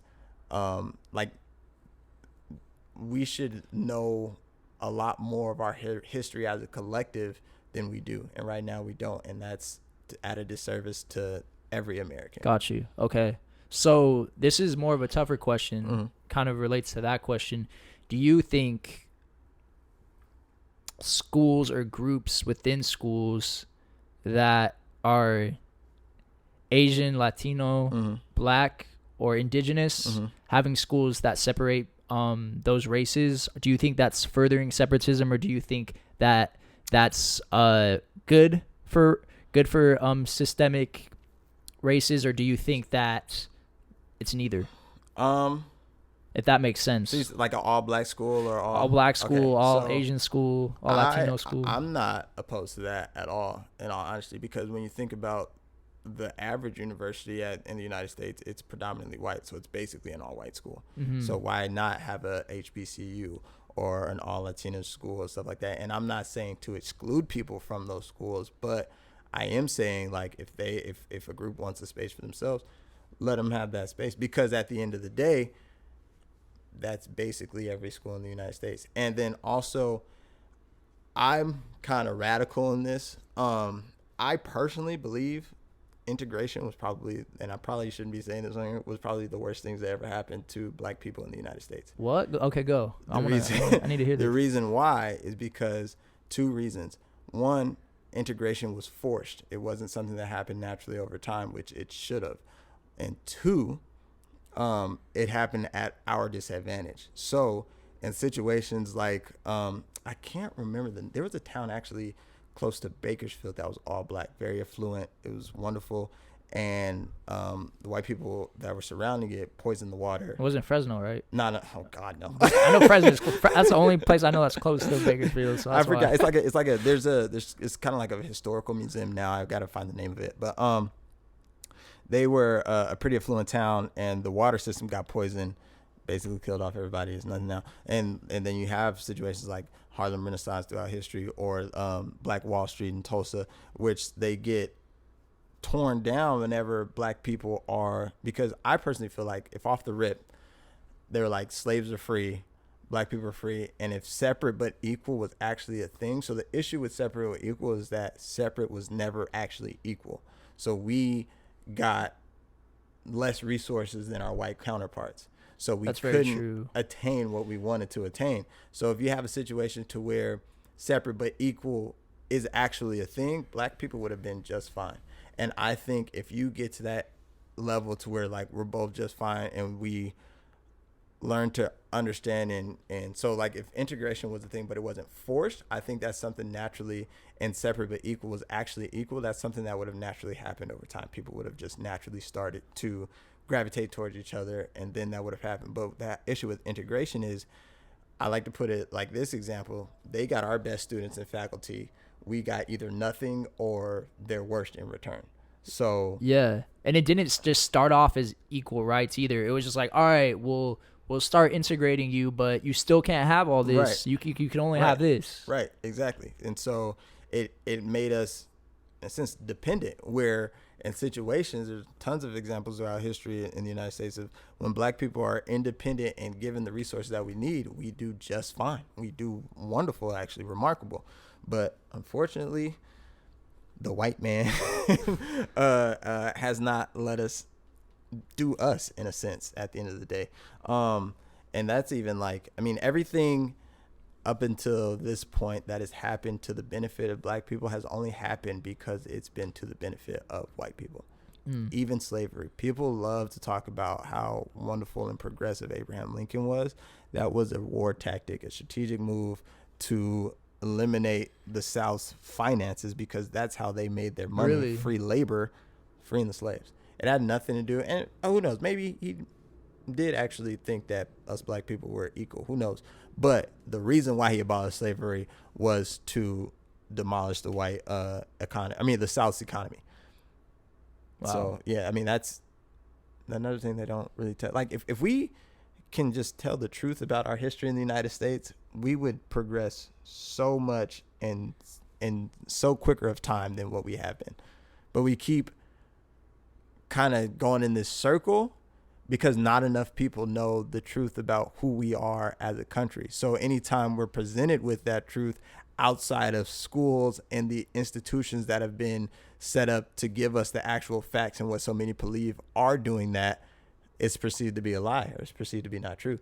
And so you can't stand up for something if you don't believe it's real or the actual thing that happened. And the people that are in charge of enforcing changes like this are all white. So it's another issue. Why are they gonna rewrite the history books to make themselves look bad? It does not serve them any purpose. This is a tough question. Obviously, I don't expect like a straightforward answer on it, but like, how do we fix it? I think like I said, I think it starts with education.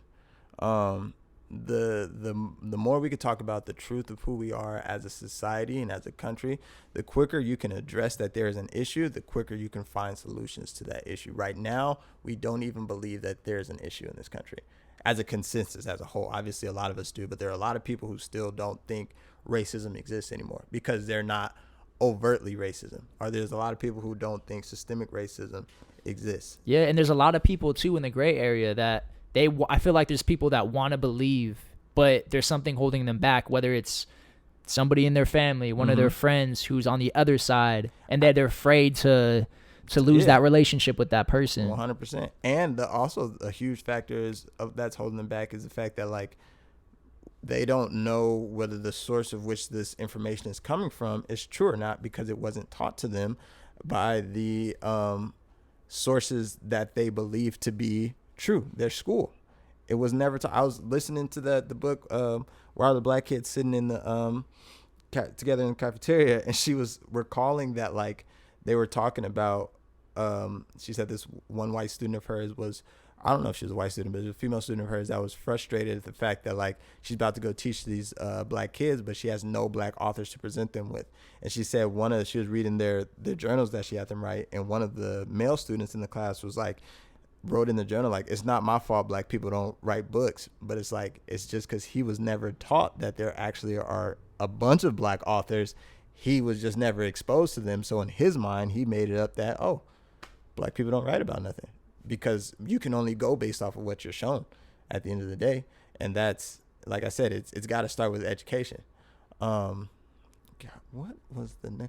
Yeah, the books that changed my life. So I can't think of it, and it's pissing me. Oh, The New Jim Crow. God, that took forever. I've heard of that one before. Yes, that talks about the policing system in the United States, and that one right there. I didn't want to talk to white people for like a week. Really, the title speaks for itself. I was hot, because it just highlights the different stages that black people have gone through. So you got slavery, then you have Jim Crow, then you have now the new slavery, which is the mass incarceration system and what that is, and it's the depiction of black people as criminals, so we can lock them up and make them work for next to nothing at the end of the day. Yeah. And not just black people and people of color. But so do you think it's true? I think I know the answer to this, that racism is something that is taught rather than something you're born 100%, with?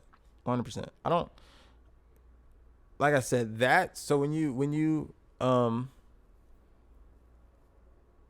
talk about being colorblind, I think that's kind of like something that we're all brought up. Like as a kid, you didn't know nothing about race. You probably 100%. Knew this kid looked different, but any type of glorification that you gave of somebody because of their skin, or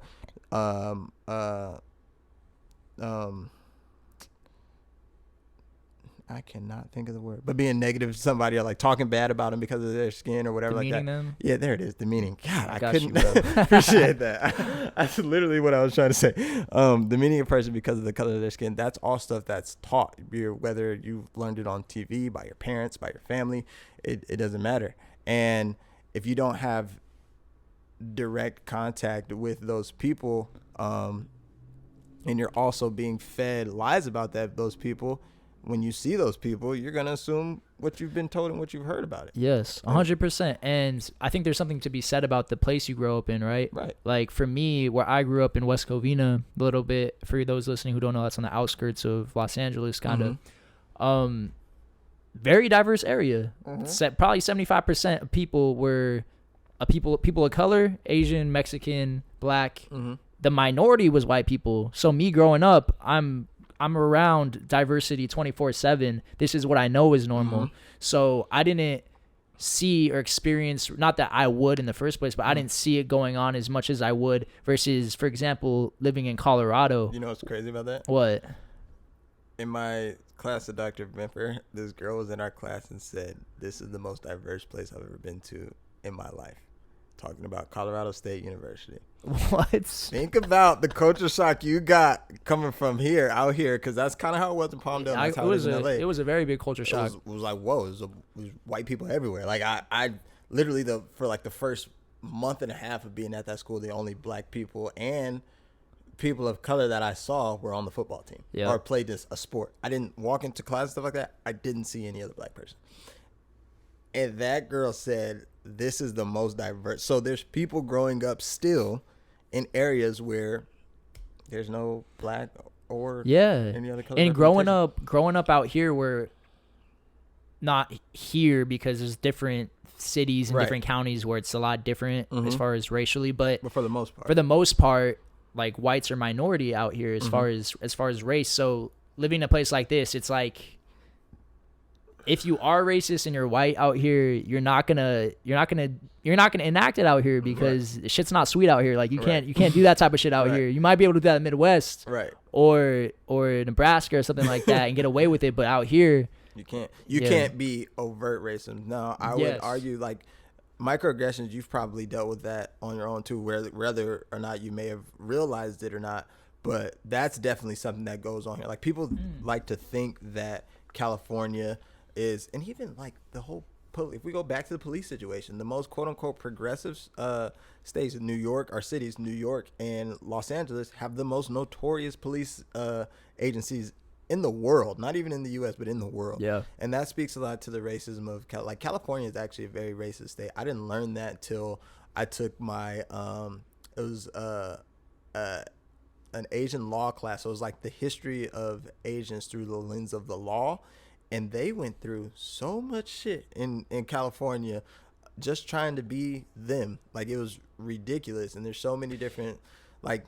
Yeah, California's very racist, but it's not overt racism, so you'll never really notice it unless you like can actually see it. Got you. That makes sense. Isn't it crazy that we still have in larger cities, in metropolitan cities, we still have Chinatowns? Yeah. Like, can you imagine having a city called Blacktown or Mexican Town? Yeah. Like, but why is it okay to have a Chinatown? Right. Like, Well, I think that's actually. but it is dope still that it's there. I was about to say, I think that's actually a good thing, and that's actually one of the issues that a lot of black people are kind of, and I'm kind of a proponent for. I would love to have a black town or whatever. The issue with that though is black is not a nationality. So there are places like Little Ethiopia, Little Tokyo and stuff like that, because those are nationality. But like for me and I don't know where my ancestors came from. So, I mean, it'd be cool to have like a black town that I could go to and see something like a Black Wall Street and see affluent black people. Where it's like just that. culture. Yeah, because if you think about it, all the majority of the affluent neighborhoods in the United States, that's their white town, because it's literally only white people in there. And it's the same, like almost every group has stuff like that. I don't know if there's a little Mexico somewhere, but there are areas, I mean, aside from like black and Latino people, like almost every other group has their own little place. There's little Italy's and stuff like that in San Francisco. And to me, I think that's a beautiful thing, especially if you can take, and that's going to be hard to do, but if you could take the racism out of it, but to have like a place where I can go if I'm an Asian person and go and celebrate my culture in its totality, at least to the best that I can do here while being in the United States, that's awesome. It's all about celebrating who you are and not demeaning somebody else for who they are. So if I can go there myself and do that, and then if I can invite other people to come and check out my city, like it's a beautiful thing. The issue is a lot of times when you have situations like that, especially in like the whiter neighborhoods, is I'm not welcome there.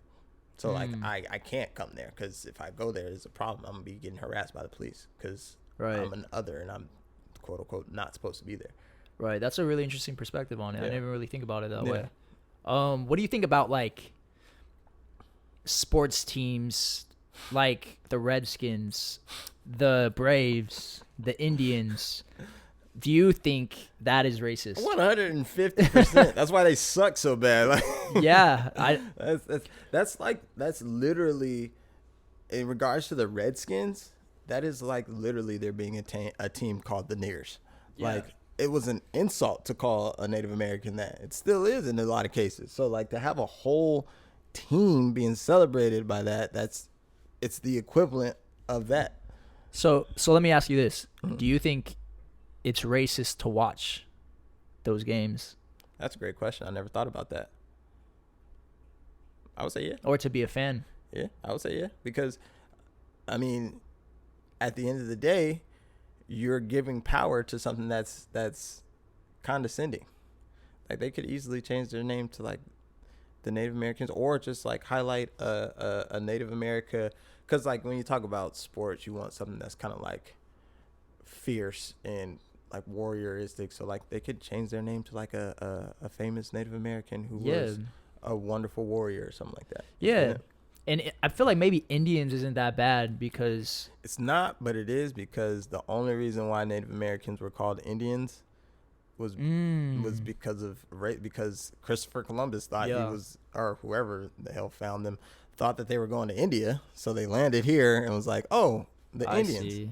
No, they're not Indian. They're Native American. They are whatever they say their names are. Very true. Which is wild. But the NFL, man. That's another thing. It's crazy that they're like, oh, now that there's this movement on, we want to apologize for what we did to Cap. And it's wild because have they been more like the NBA? Think of the power that the NBA has. Nobody shut anything down till the NBA said, nope, we're not doing this thing because of COVID-19. That's what shut the country down. The whole country moved because of a sports organization said, this isn't safe, we're not doing it. And then it took for them to say that for everybody else to be like, oh, this is serious.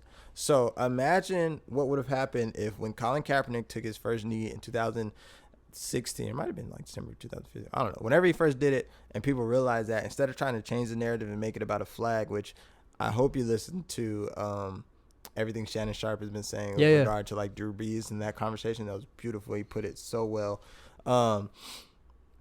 But if the NFL took that stance and been more progressive and forward thinking and looked past the protests and looked at what the cause of the protest was, we would be so much further along than we are right now. Yeah. So now, instead of being on the forefront of it and being able to be looked at as a powerful group that what the NFL is supposed to represent America, we're looking at them for the BS that they are. Now that they're apologizing, it's like, I don't really accept your apology. It's a smokescreen. By the way, Roger Goodell's apology was scripted as fuck. Yeah, it wasn't. He literally said what the NFL players said in that video. And that's also, when you talk about allyship and power and numbers, I'm also very disappointed in NFL players.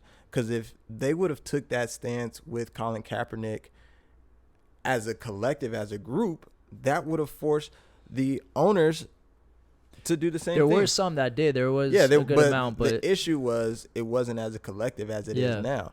So now, like when they say they put that video out, I don't know who was the top quarterback at the time. Because the main thing that pushed the NFL to do that is right now Patrick Mahomes is the face of the NFL.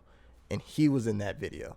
So it was like, we got to say something about this. We can't have the face of our league talking about this is something that we've been open and avidly against, right? So that you have to make changes to that, because then that's gonna hurt your public image. So if the NFL players would have came together when Colin Kaepernick did that, instead of leaving them high and dry like a lot of them did, we'd also move the conversation, because people got to realize and understand their power as individuals. As an individual, I'm nothing, but when I'm in the group and we're collectively pushing for change, those who are in power have to listen to that change. That's why allyship is so important, because I can't do it alone. I'm not going to be able to do it by myself. But if we do it together, they can't get all of us. Yeah, that's a very good point. NFL has so much influence. If they did take that stance, it would be, oh my God, it'd be ridiculous. Things would be so much different right now. Yeah, 100%. And I wonder, now that they are taking, whether or not it's fake or not, now that they're quote unquote changing their mind about it, I wonder what effect that's going to have moving forward as far as the stance they're going to take if players kneel or do any other type of protest. I will say that it'll eventually be positive, because right now they're going to have to go with the people, which is letting people protest, letting people, use their platform for what it is that they want to do. They're going to have to go with that right now, because that's what the majority of people who are paying to see these teams, that's what they're on right now. We're on some, if you're not speaking up openly and avidly against the oppression of your people, American people, then you are an enemy to America at the end of the day. So, but the unfortunate thing is when they start to do that, people are going to look at it like you're only doing it because now you see, like, they could have been on the forefront of it, but now they're not. I mean, it's the same thing that when I was talking about, like, things happening for oppressed people at the benefit of the oppressors. So, like, they're only doing it now because they know that if they don't, it's going to hurt their bottom line. That's why you see companies like, although I mess with Nike tough, but like Nike, Gymshark, Netflix, Amazon, they're all saying, and they're all on, and even like business as a whole, they're finally understanding like one thing, the African American dollar is very powerful. We are the only group that spends so little in our community, like it's ridiculous. I think I read somewhere it's like the last study that I saw is like the average dollar in the average black dollar circulates within the black community for like a few hours in regards to like days and weeks for maybe some groups, right? So our dollar is so powerful, and they understand that they're going to speak up on our behalf. Are they actually doing things for us on the back end? We don't know, but making that public stance is enough to get a lot of people to be like, that's why I support Nike. That's why I'm gonna go buy some more Nike. Because Right. they said those things. Like, and you established that point from the very beginning of this podcast. Right. It may be about race, but it goes back to money. It's always back to money. And that's why, like, to me, I'm a proponent of, like, I caution against people to just blindly throw their money at somebody who says they support you.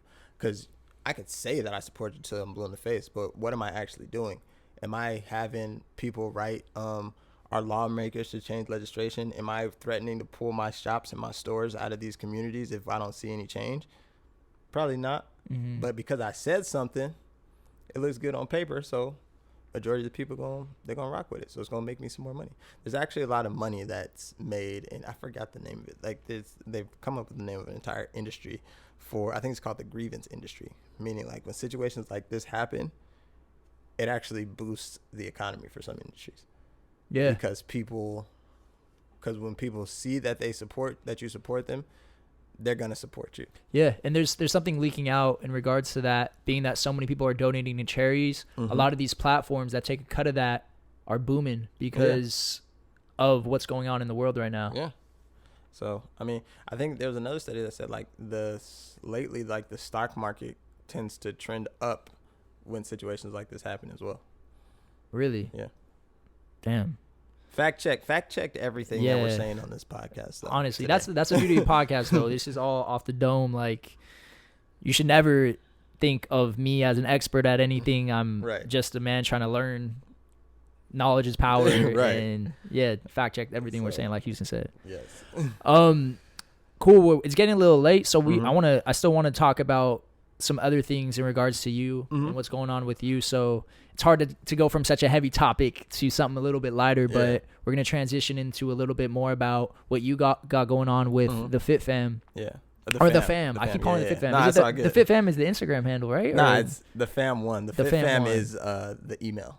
Okay, the Fit. Yeah, that's why I was like, I'm seeing this Fit Fam. The emails of the Fit Fam. Okay, the Fam. Yeah, talk more about the Fam, what the purpose of that is, and what you're trying to do with it. So, the Fam on Instagram is at the Fam one, the number one. It stands for the Haynes Advantage Fitness and Motivation.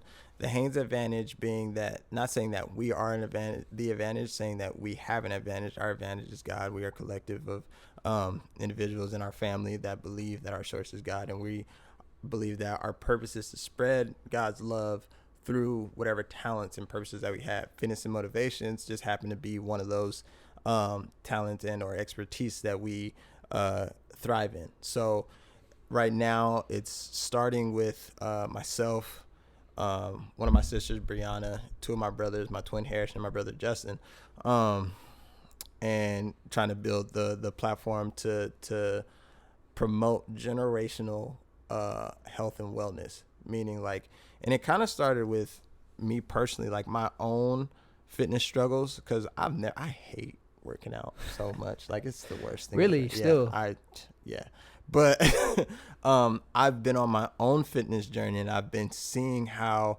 when I stay consistent in my life and set goals and do different things and try to shift my mindset, my life gets better. So as I'm learning and doing that, I wanted to give that to other people. But then also, when you think about the reason why I say generational health, and that's actually a term that was coined by her business is called Impact. She's helping me with my coming up with my business plan. When I was describing to her what I was trying to do, is basically like, generationally, when it comes to health, my family has not been, it's not like we're just getting beat up or whatever like that. No, but like, we don't make the best health conscious decisions. So in us trying to actively change that within ourselves, we're trying to give that to the people as well. So we're starting to build that platform right now, talking about health, our fitness, the whole holistic side of fitness. So we're not talking about just the physical, we're talking about like mindset, your spirituality.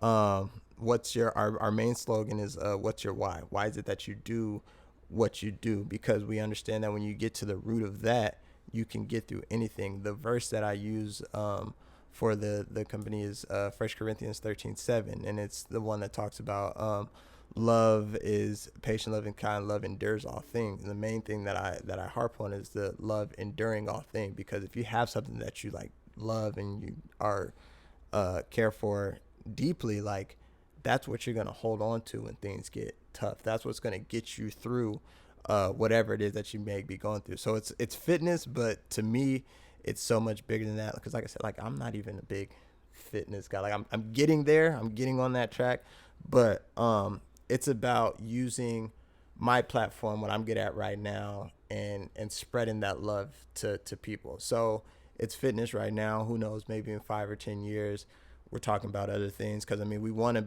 push this and make it grow. So like our thing right now is the Haynes Advantage Fitness and Motivation. Our main thing is it's just the Haynes Advantage, and we want to grow that and scale that to do multiple different things. So fitness, maybe different entrepreneurship ventures, real estate, things like that, philanthropy, giving back to the community. So like this is just our starting point, but my vision is great. So hopefully, you know, not hopefully, we're putting down the framework right now. God willing, we're gonna take this thing off. Man, that's you have a very well thought out.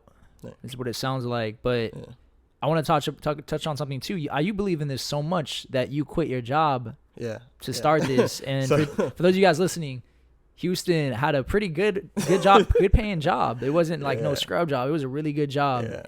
So I commend you 100% for doing that, because that's a big step to throw away your livelihood to chase a passion and goal. Yeah. So 100%. I've always known personally that I want to help people like that. I no matter what I'm doing, I get good joy of seeing other people be successful. I mean, you could call it a little narcissistic too, if it's like, cause like I help them get to it, but just see, I get a genuine joy of like you just seeing you do your thing with this podcast and like make things move, highlight creatives and stuff like that. Like that makes me so happy. That's like love. That's my guy. He's really out there doing it. Seeing my boy Jay Ford do his thing with his videography and watch that taking off. Like it's a feeling that like I just enjoy seeing other people's success. And so with that, coming out of college, I didn't really know what I wanted to do. I was actually going to try to get into the cannabis industry a little bit, because I've seen the misfortunes that has done to my people, black people. There's still people locked up in jail today for weed, and it's an essential business now. Wild.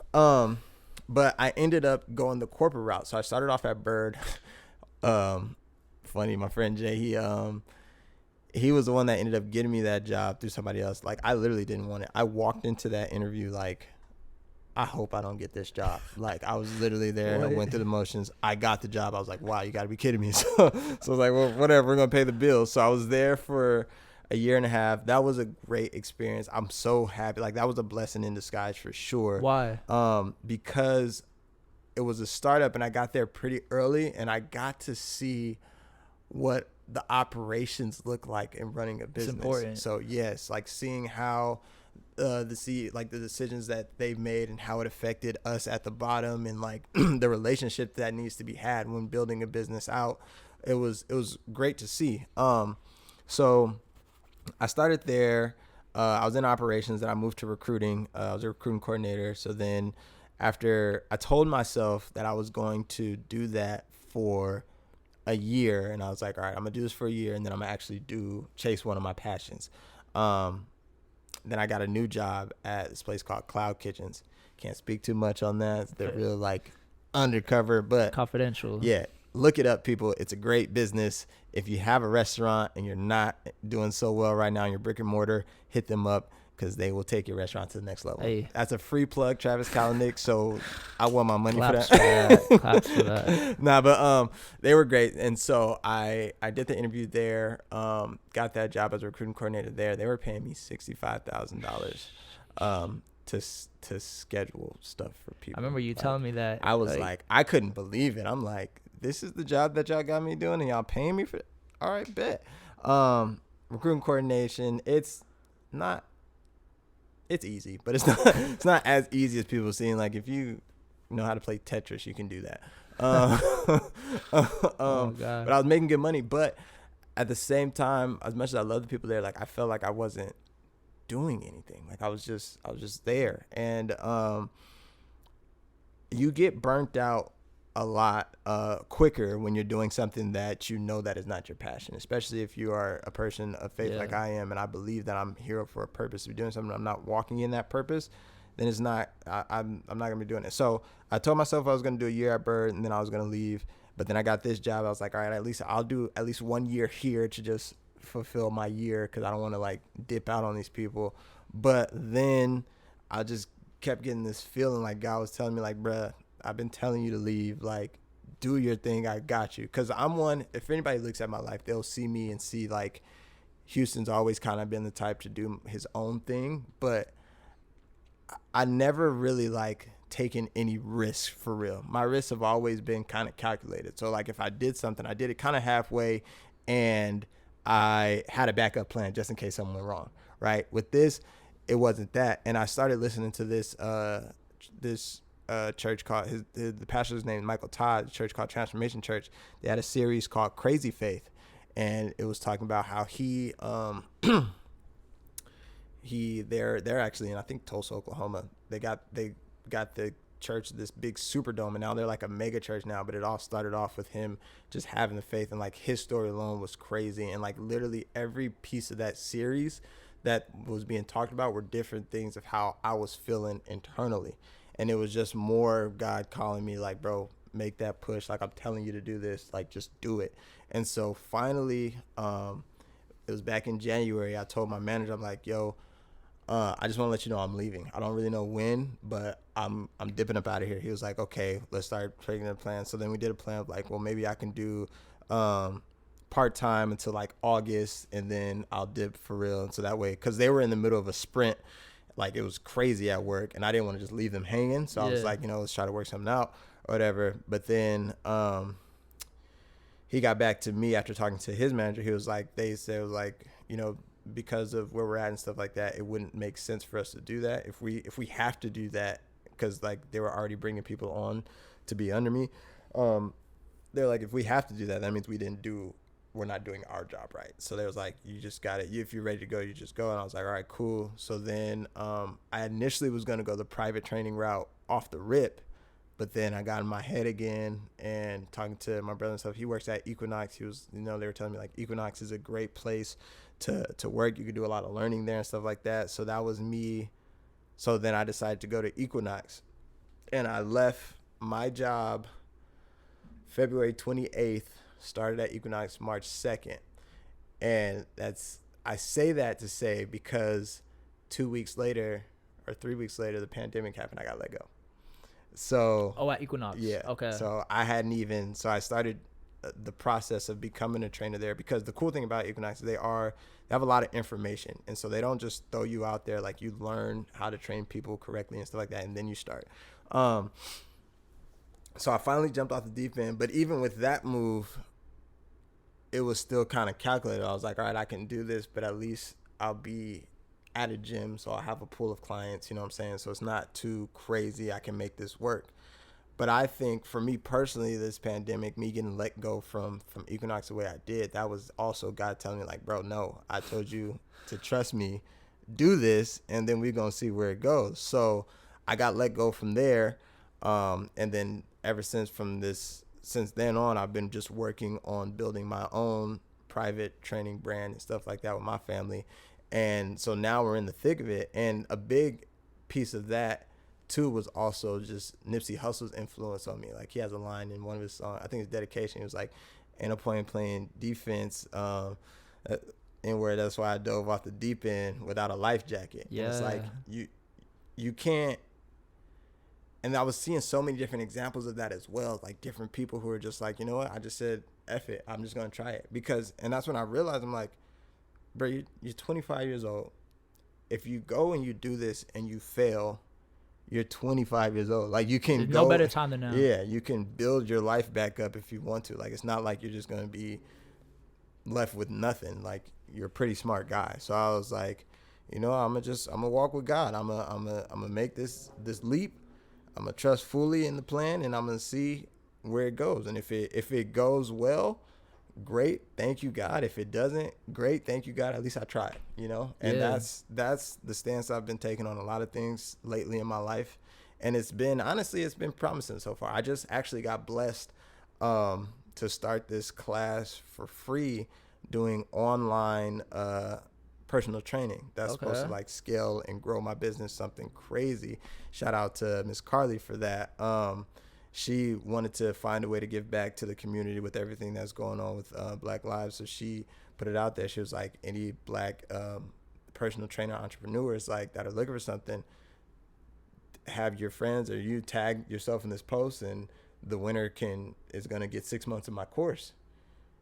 And thank God I won. So now we're on another track with that. And it's just when I'm learning that, like, when I listen to what God says, and when I actually enact my faith, like, it's one thing to say you believe, but to actually like go and do it just because you know that God's got you, whether or not you believe it or not, but like to act on it, that's when doors start opening up, and that's when crazy stuff starts happening. So. Yeah, well, you're 10 toes down on what you're doing, bro. Yeah. And I feel like when you're doing what you want and you take that first step, I feel like you don't have to know everything at first. Right. I think that's one of the biggest things that holds people back. That's what held me back originally too, because like you, after graduating from CSU, we're athletes our whole life. A lot of us don't have like plans of what to do after. For me, like ever since I got into college, I knew that I was quote unquote more than an athlete. It's a little cliche to say, but I took initiative to involve myself in extracurricular things outside of sports. At CSU, I had my own radio show at their school radio station.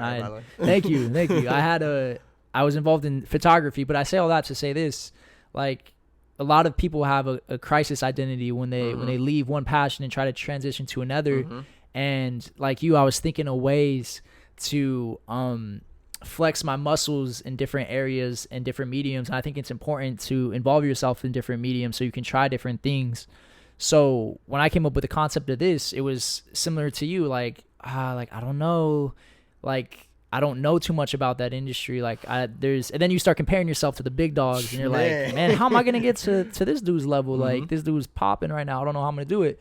And what I learned is like, just start, right? And you'll learn like the biggest measure of success is starting it and rolling with the punches from there. So I definitely agree with you on that, man.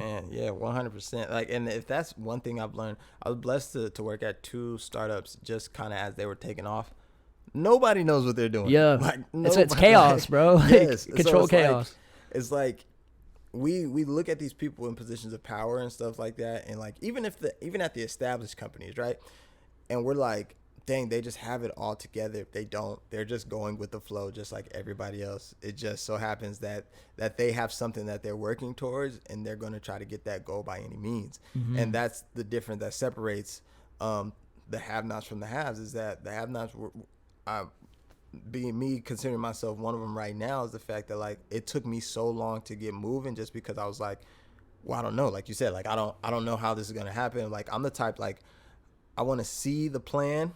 That's what you're used to, right? Yeah, like I want to see the plan, and I will also want to see the end result, because if it doesn't make sense, I'm not going to do it. Like I'm not gonna, like and so this is the first time in my life where it's like you can't see the end of the tunnel. Not at all. And I can't really see I'm just putting the plan together, but like I know where it could end up, so it's like why not give it a go, you know?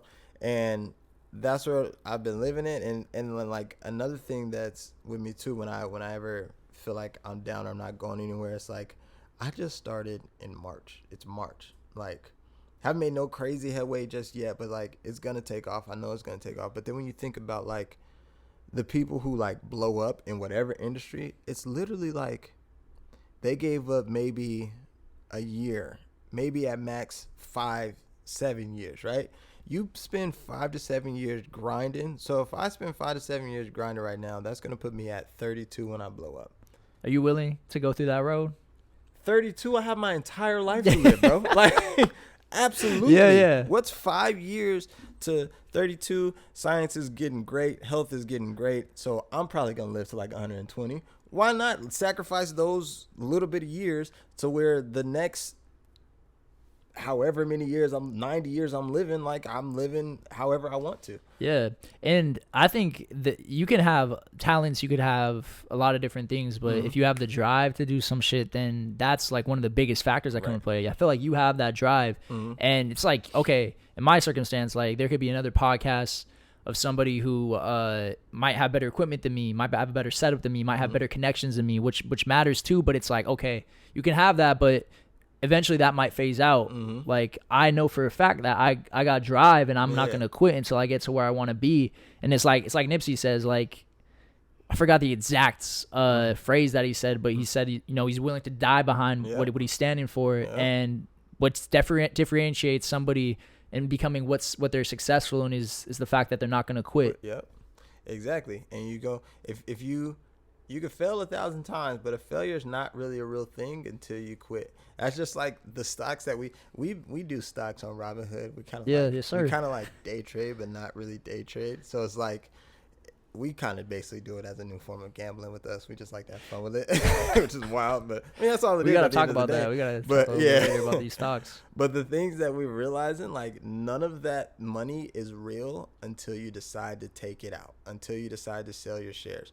And when I say that is like your whatever stock that you or whatever thing that you're in, it could drop, it could shoot up, it could stay the same. It doesn't matter. Like it could continue to drop, but it doesn't really hit you unless you sell those shares at the bottom. And then once you, like you said, like you've quit, you're like, all right, I'm done taking my losses. Like I'm gonna take this money out. But the crazy thing about it is the second you do that, it could shoot right back up, and now you really lost out. Instead, keep your money in there. Keep your grind in there. Stay on that grind, because you're gonna fail. That's inevitable. Like everybody's gonna fail. But what happens is success comes after failing so many times. So as long as you stay on that grind, it'll pop eventually. Yeah, unless you're let's go back to stocks. Unless you're playing options. Yeah, you play options, you get fucked real quick if you play that wrong. But yeah, to that point, like I'm sure people have seen this image of like this dude has this grave hammer who's like going deep as hell, and he has like an inch to go before he gets the diamond. Yeah, man, like people, you could be right on the brink of success. Just don't quit if it's really what you want to do. But with that being said, you have to figure out if it's something that you want to do before starting it, because having a well thought out plan is still important. Because if you get into something and it goes back to what you said, having a why, if you get into something for the wrong reasons, you're not going to last. Like it's not going to happen. If you have a powerful why, as Houston said, then that will take you farther than any connection you will have or any type of fortune that you had going into that opportunity. 100%. Because like you said, like if even if you do get success, but your why isn't strong, it's never really going to surmount to anything substantial for you. The only thing that will is whatever your why is, and if it's a strong enough why, and if it's deeply rooted into who you are, not even necessarily like if you're chasing the superficial, you might as well give up now, because when you get it, it's not gonna mean nothing regardless. But if you're chasing something like your purpose, like what you feel like you've been put on this earth to do, and if you don't have nothing, that's fine. The way, because I felt like that for a while. It's like I don't know what my purpose is, and sometimes I still feel like then you need to think about oftenly what is it that you enjoy doing, what brings you joy and happiness, and then you think about how can I do something, whether it's working or even on like my free time to make that reality. So like for me, it's like, and then if you figure that out, then it's like, how do I capitalize off of this? And then that's when you got something special, because now you're not working, you're literally doing what you love and you're getting paid to do it. So I mean, once you figure that out, but it just starts with understanding and getting to know who you are as a person, what you like, and then just going after it. You gotta try at the end of the day. Very well said. Awesome. Well, we fucking went pretty deep this episode. We covered a lot. There's a lot other shit that we can talk about too, but we could be here for days. We'll have to run this back again. Sure. But for the sake of time, why don't you just talk about what you got going on soon, and then also where people can find you on social media, and also some places where people can help support the movement of Black Lives Matter, or what's going on right now with the injustices. Yeah, for sure.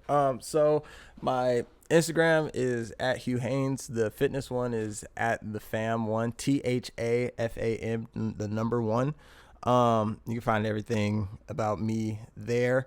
In those 2 places. Right now, actually, on my Instagram, I'm going to leave it up for quite some time. I actually have a link that when you click on it, it takes you to literally everything that you can do to help Black Lives Matter. So it has links on there to be able to sign petitions, to be able to donate money to places, to be able to make phone calls to different representatives and stuff like that. There's so many different ways you can get involved. I would say cater your involvement to what it is that you like to do. And also, if you feel like wilding out, put yourself in an uncomfortable situation. Try something new, because there's as long as you're fighting for what's right, we all gonna win at the end of the day. So click that link in my bio. It's I think it's like Black Lives Matter card or something like that. A great one to follow if you're in the LA area is BLM Los Angeles. They post basically daily as to what's happening, what's new going on. Another great person that I follow is Sean King. He posts stuff. Now he does post the real, like videos and stuff like that, and a lot of it is people being in harm's way. If that's traumatic for you, definitely follow him, but like beware what you're following. But if not, you can also follow his law thing. It's called Grassroots Law. And that's the grassroots organization that they've started to make some changes in the legislature and stuff like that. They have a whole little thing to where like you sign up, you can become a member, and then it's like a task list of things that you can do. Starting next week. Should I put a date on it? Sure, let's do it. Next Wednesday. Wednesday, what is that? The Wednesday. Shit, I don't know, man. All these days. What's today? The 11th? I don't know. But I'm going to start doing on my personal page, activism hour. And I don't know how often I'm going to do that, though, but it'll be to, it's really kind of like for me to hold myself accountable, to be able to actually send those emails, sign those petitions, and make those phone calls. But then also to educate where I can as far as like allyship, or what do I do when I may be feeling overwhelmed with all these things that are going on, having people on there to talk about it and do that type of thing, to where you can get knowledge on how you can stay plugged in and keep fighting. Hell yeah. And what I'll do is I'll put that link that's in Houston's bio in the description for this podcast, so you guys can just check that out there and make sure to follow my man. Big things are coming for you, and I'm proud of what you're doing, bro. Thank you. We're both on this level up right now, and blowing up. Shit, I'll see you at the top, and we'll be on the way there. All right, Houston. Appreciate it, bro. Great episode. Thank you.